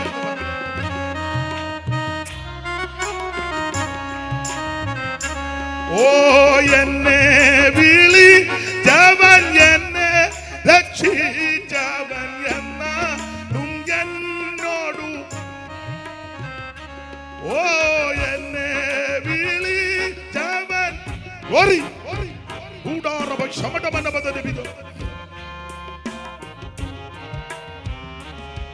ഓ എന്തെല്ലാം കർത്താവിൻ പിന്നാലെ സന്തോഷ. കരമുയർത്തി ദൈവത്തെ മഹത്വപ്പെടുത്ത്. അപ്പോൾ യെശയ്യാവ് ക്രിസ്തുവിനെ, യേശുവിനെ കണ്ടെന്ന, യേശുവിന്റെ തേജസ് കണ്ടെന്ന ആ കണ്ട കാര്യമായിട്ട് ഇരിക്കുന്നത്. 6-ാം അധ്യായത്തിൽ യെശയ്യാവ് സിംഹാസനം കണ്ടു. ഇനി 53-7 വായിച്ച് പെട്ടെന്ന് ഇടയ്ക്കത്തെല്ലാം അങ്ങ് വിടുക. തന്നെ താൻ താഴ്ത്തി വായി തുറക്കാതിരുന്നിട്ടും അവൻ പീഡിപ്പിക്കപ്പെട്ടു. അടുത്തത് കൊല്ലുവാൻ കൊണ്ടുപോകുന്ന കുഞ്ഞാടിനെ പോലെ. കൊല്ലുവാൻ കൊണ്ടുപോകുന്ന കുഞ്ഞാട്. നിർത്തിക്ക്. 6-ാം അധ്യായത്തിൽ സിംഹാസനം കണ്ടു, 53-7 കുഞ്ഞാടിനെയും കണ്ടു. യോഹന്നാൻ പറഞ്ഞിരിക്കുന്നത് തേജസ് കണ്ടെന്ന. 6-ൽ സിംഹാസനം കണ്ടു, 53-ൽ ഒരു കുഞ്ഞാടിനെ കണ്ടു. ഈ കുഞ്ഞാട് ഉൽപ്പത്തി മുതലെടുത്ത കുഞ്ഞാടാ. വെളിപ്പാട് 13-ൽ ഉൽപ്പത്തിയിലെ കുഞ്ഞാടിനെ പരാമർശിക്കുന്നുണ്ട്. ലോകസ്ഥാപനത്തിൽ ദൈവത്തിന് മഹത്വം. പിന്നങ്ങോട്ട് മുഴുവൻ കുഞ്ഞാടിനെ പറ്റിയാ. പുറപ്പാട് 12 കുഞ്ഞാടാ, ലേവ്യ 16 കുഞ്ഞാടാ. ദൈവത്തിന് ആമൻ സ്തോത്രം. 23-ാം സങ്കീർത്തനം ആടും ഇടയനുമാ. 22 അത് കുഞ്ഞാടിനെ പരാമർശിക്കുക. യെശയ്യാവ് 53 കുഞ്ഞാടിന്റെ വിശേഷതകളാ. ദൈവത്തിന്റെ മഹത്വം. അങ്ങനെ വന്ന് യോഹന്നാൻ സ്നാപകൻ പറയാ, അതേ പോകുന്ന ലോകത്തിന്റെ പാപത്തെ ചുമക്കുന്ന ദൈവ കുഞ്ഞാട്. ദൈവത്തിന്റെ മഹത്വം. ആ കുഞ്ഞാടിനെ ഇങ്ങനെ കണ്ടോണ്ടിരിക്കുക. വെളിപ്പാട് പുസ്തകത്തിൽ വരുമ്പോൾ മുഴുവൻ കുഞ്ഞാടല്ലയോ. ഞാൻ തിരിഞ്ഞപ്പോൾ ഒരു കുഞ്ഞാട് അറുക്കപ്പെട്ടതുപോലെ. അപ്പോൾ 5-ാം അധ്യായത്തിൽ കുഞ്ഞാട്. ഇനി ഓടിച്ചു പറയാ 7-ാം അധ്യായത്തിന്റെ 10 വായിച്ചേ. 7-ന്റെ 10 വെളിപ്പാട് 7-ന്റെ 10. രക്ഷ എന്നുള്ളത് സിംഹാസനത്തിൽ. വെളിപ്പാട് 5-ന്റെ 1 ആദ്യം വായിച്ചേ. ഞാൻ സിംഹാസനത്തിൽ ഇരിക്കുന്നവൻ. പുതിയ നിയമത്തിലേക്ക് വരുമ്പോൾ കുഞ്ഞാടിനെ കാണുക. ഞാൻ സിംഹാസനത്തിൽ ഇരിക്കുന്നവന്റെ കയ്യിൽ, വലം കയ്യിൽ അകത്തും പുറത്തും എഴുത്തുള്ളതായി 7 മുദ്രയാൽ മുദ്രയിട്ട ഒരു പുസ്തകം കണ്ടു. ആ പുസ്തകം തുറക്കുവാനും അതിന്റെ മുദ്ര പൊട്ടിക്കുവാനും യോഗ്യൻ ആരുള്ളൂ എന്ന് അത്യുച്ചത്തിൽ ഘോഷിക്കുന്ന ശക്തനായ ഒരു ദൂതനെ കണ്ടു. പുസ്തകം തുറക്കുവാനോ നോക്കുവാനോ സ്വർഗത്തിലും ഭൂമിയിലും ഭൂമിക്ക് കീഴിലും ആർക്കും കഴിഞ്ഞില്ല. പുസ്തകം തുറന്ന് വായിക്കുവാനെങ്കിലും അത് നോക്കുവാനെങ്കിലും യോഗ്യനായി ആരെയും കാണായിക കൊണ്ട് ഞാൻ ഏറ്റവും കരഞ്ഞു. അപ്പോൾ മൂപ്പന്മാരിൽ ഒരുത്തൻ എന്നോട് പറഞ്ഞ കരയണ്ട, യഹൂദാ ഗോത്രത്തിന്റെ സിംഹവൻ ദാവീദിന്റെ വേരുമായവൻ പുസ്തകം വാങ്ങുവാനും മുദ്ര പൊട്ടിക്കാൻ യോഗ്യൻ. ഞാൻ തിരിഞ്ഞപ്പോൾ ഞാൻ സിംഹാസനത്തിന് 4 ജീവികളുടെയും നടുവിലും മൂപ്പന്മാരുടെ മധ്യത്തിലും ഒരു കുഞ്ഞാട്. അപ്പോൾ സിംഹാസനത്തിലും മൂപ്പന്മാരുടെ മധ്യത്തിൽ ഒരു കുഞ്ഞാട് അറുക്കപ്പെട്ടതുപോലെ. പുതിയ നിയമത്തിലേക്ക് വരുമ്പോൾ ഈ കുഞ്ഞാട് 5-ാം അധ്യായത്തിൽ ഒരു സിംഹാസനം, 4-ാം അധ്യായത്തിൽ കുഞ്ഞാടിനെ കാണുന്നു. ഇനി 7-ാം അധ്യായത്തിന്റെ 10 വായിച്ച പെട്ടെന്ന് പറയാം.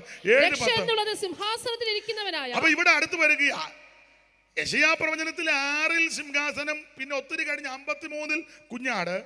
പുതിയ നിയമത്തിലേക്ക് വരുമ്പോൾ 5-ാം അധ്യായത്തിന്റെ 1-ൽ സിംഹാസനം, 5-ന്റെ 4-ൽ അടുത്ത് വരിക കുഞ്ഞാട്. 7-ാം അധ്യായത്തിന്റെ 10-ാം വാക്യത്തിൽ ഒരു വാക്യത്തിൽ അടുത്ത് വരുന്നു. വായിരെ. രക്ഷ എന്നുള്ളത് സിംഹാസനത്തിൽ ഇരിക്കുന്നവനായ. ഇവിടെ സിംഹാസനം കാണുന്നു. അടുത്തത് നമ്മുടെ ദൈവത്തിന്റെയും കുഞ്ഞാടിന്റെ. അപ്പൊ ഒരു വാക്യത്തിൽ കുഞ്ഞാടും സിംഹാസനവും അടുത്ത് കണ്ടു. ഇനി 7-ന്റെ 17 വായിച്ചേ. സിംഹാസനത്തിന്റെ മധ്യയുള്ള കുഞ്ഞാട് അടുത്ത് വന്നല്ലോ. സിംഹാസനത്തിന്റെ മധ്യയുള്ള കുഞ്ഞാട് എന്ന് പറഞ്ഞാൽ യേശു ക്രിസ്തുവിനെ ആമേൻ സ്തോത്രം യെശയ്യാവ് കണ്ടു. ഞാൻ കമ്പിവാചകം പോലെ പറഞ്ഞു നിർത്താം.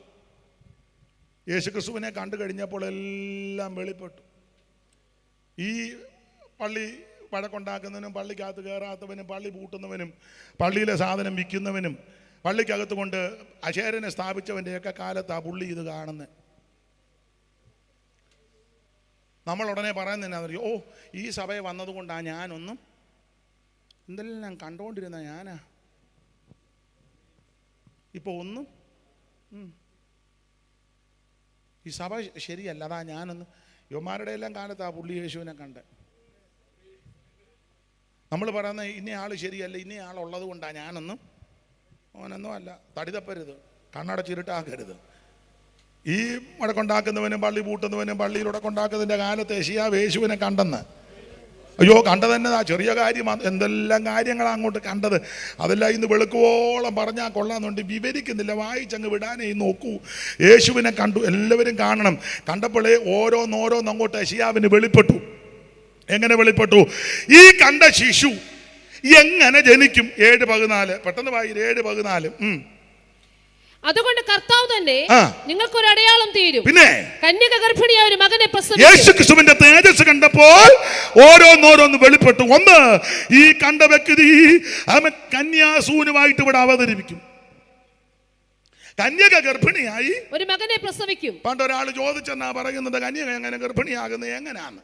ഒരു ഹൈന്ദവ സ്നേഹിതൻ നമ്മുടെ മറ്റാരുമല്ല സൈമൺ സാറിനോടാ ചോദിച്ചത്. അപ്പോൾ പുള്ളി തിരിച്ചു പറഞ്ഞു, ചെവിക്കകത്തൂടെ കൊച്ചു വരുന്നുണ്ടെങ്കിൽ കന്യക ഗർഭിണിയാകുന്നതുകൊണ്ട് വലിയ കുഴപ്പമില്ല. തൊട വളർന്നൊരു കൊച്ചിനെ എടുക്കാമെങ്കിൽ പിന്നെ കന്യക ഗർഭിണിയാകുന്നതുകൊണ്ട് വലിയ അത്ഭുതമൊന്നുമില്ല എന്ന് പറഞ്ഞ് കേട്ടിട്ടുണ്ടെന്നല്ല, ഉണ്ട്.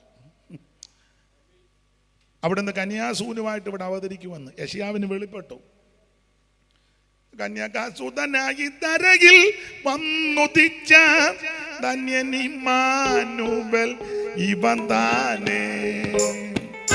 കന്യകാസുതനായി തരയിൽ വന്നുദിച്ച ധന്യനിമ്മാനുവൽ ഇവൻ താനേ. നേരമില്ലാത്തതുകൊണ്ട് പാടുന്നില്ല. അപ്പോൾ എങ്ങനെ ജനിക്കും? കന്യകാസുതനായിട്ട് ഇവിടെ ജനിക്കും.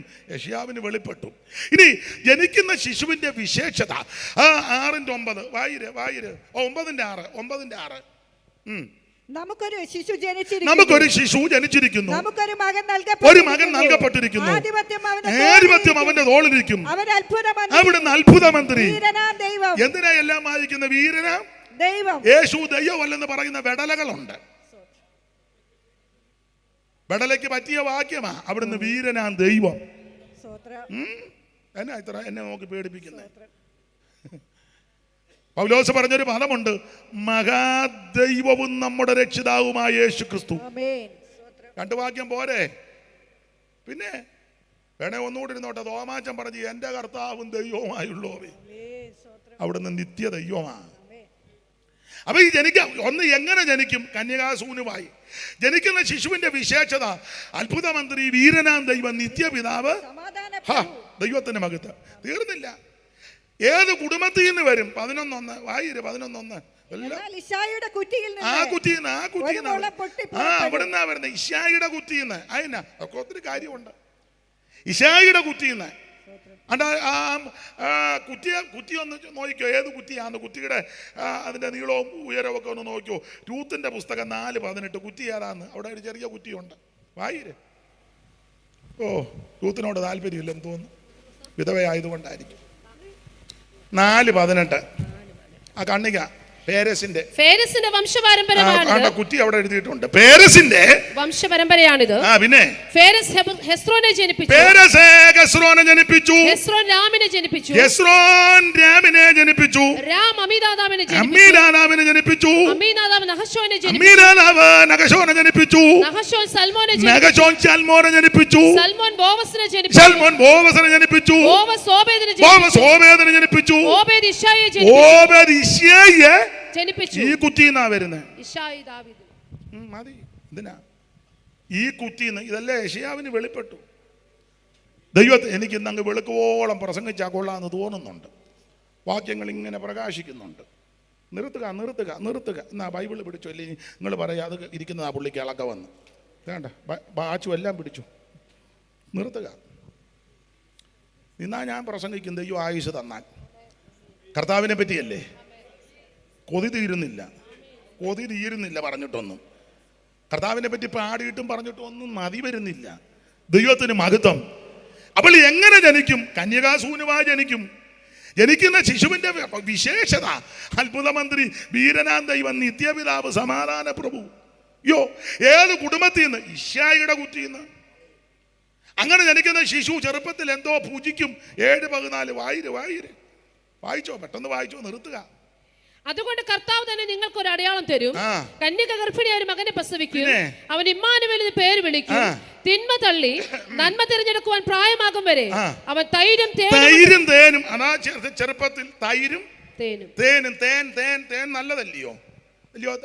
തേൻ കട്ട കുത്തി ക്ഷീണിച്ചൊക്കെ കയറ്റം കയറി ചെന്നപ്പോളേ തൂക്കുപാറ കൂടെ തേൻ മോട്ടിച്ചതൊന്നും അല്ല കേട്ടോ. അപ്പുറത്തെ വീട്ടിലെ പറഞ്ഞിക്കാത്തിരുന്ന തേൻ എടുത്തോണ്ട് അവർ കുപ്പിക്കകത്ത് വെച്ച തേനെ അവരറിയാതെ എന്ന് യേശു എടുത്തോണ്ട് വന്ന്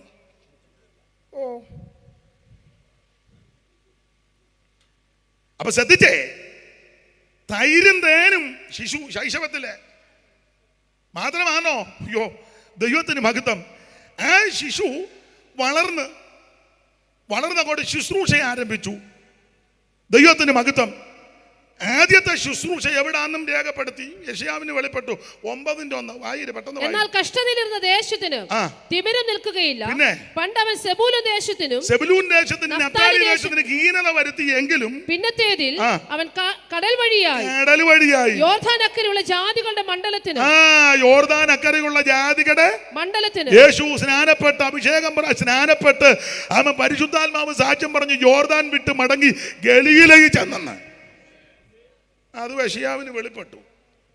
ആദ്യത്തെ ശുശ്രൂഷ. അയ്യോ, അതെല്ലാം ഓരോന്നോരോന്ന് വെളിപ്പെടുക. ദൈവത്തിന് മഹത്വം. യേശുവിന്റെ കന്നിപ്രസംഗം ഗലീലയിലെ നഫ്താലിയുടെ സെബുലൂന്റെ അതിര്. 4:12 മത്തായി അവിടെ എഴുതിയിട്ടുണ്ടല്ലോ. 4:10 പെട്ടെന്ന് വായിച്ചോ. 4:12. ഇങ്ങേറ്റത്തിരിക്കുന്ന പുള്ളിക്കാരി കൂടെ ഒരു അവസരം കൊടുക്ക. പാവം. യോഹന്നാൻ തടവിലായി എന്ന് കേട്ടാറേ ഗലീലയ്ക്ക് വാങ്ങിപ്പോയി. നസ്രത്ത് വിട്ട് സെബൂലിന്റെയും നഫ്താലിന്റെയും അതിരുകളിൽ കടൽക്കരയുള്ള കഫർനഹൂമിൽ ചെന്ന് പാർത്തു. സെബൂലൂൻ ദേശവും നഫ്താലി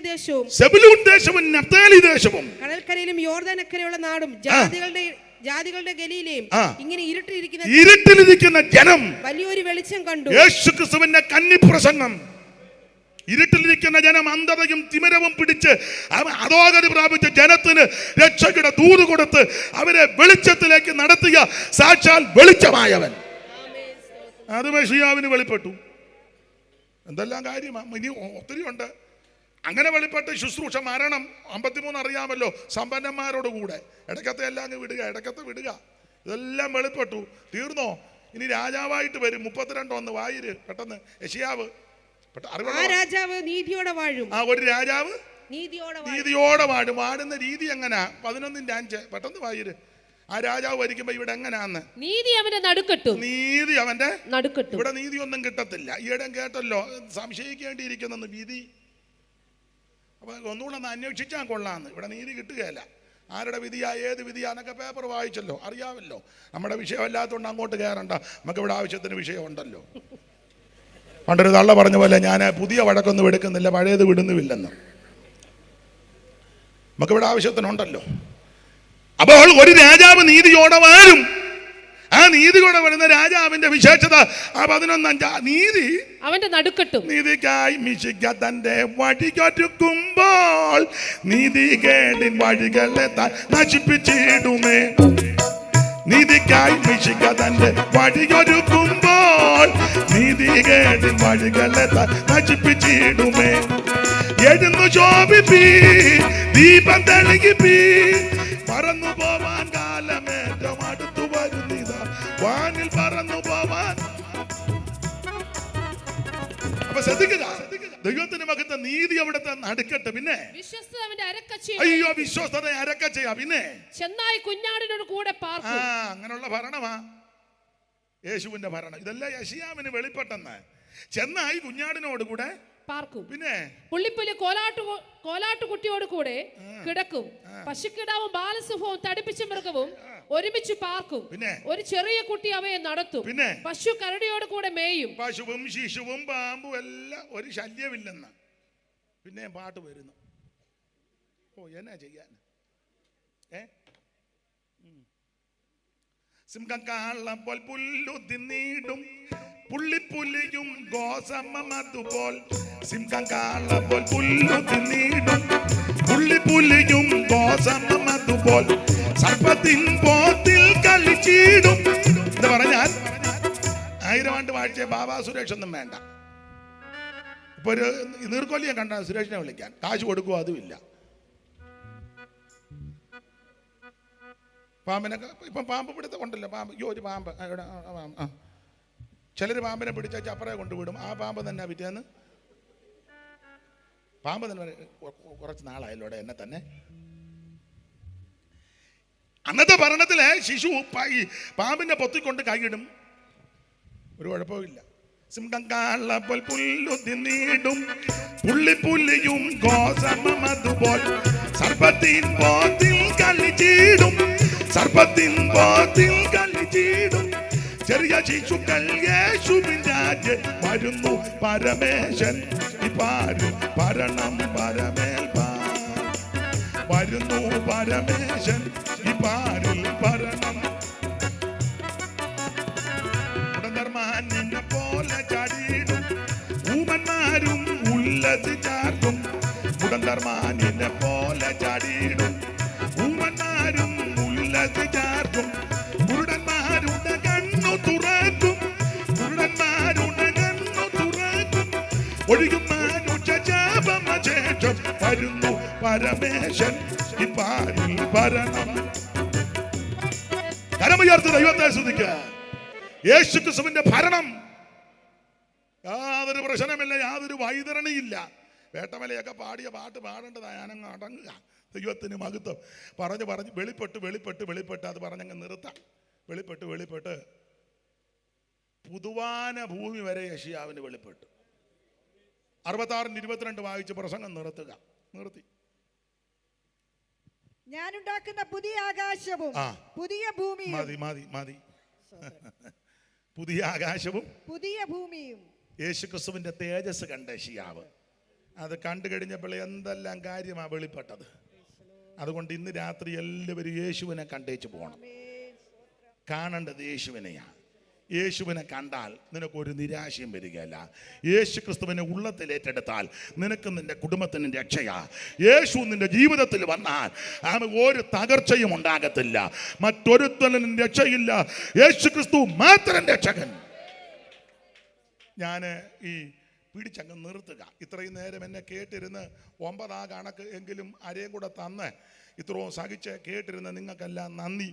ബഹുമാന്യ അനിയൻ കുഞ്ഞു പാസ്റ്റർക്കും സഹശുശ്രൂഷകർക്കും എല്ലാം നന്ദി. ദൈവത്തിന് മഹത്വം. വിശ്വസ്തരും വിശുദ്ധരുമായിട്ട് ജീവിക്കണം. വേഗം വരുന്ന കർത്താവിനെ എതിരേൽക്കണം. ആരും കൈവിടപ്പെട്ടു പോകരുത്. നിത്യതയിൽ കാണണം. പൗലോസ് പറഞ്ഞ ഫലമാ ഇങ്ങനെ നാം എപ്പോഴും കർത്താവിനോട് കൂടെ. അതിന് ഈ ശുശ്രൂഷ ഉതകട്ടെ. ക്ഷണിച്ചവർക്ക് നന്ദി. കർത്താവിൻ്റെ വരവിനായിട്ടൊരുങ്ങാം. ദൈവം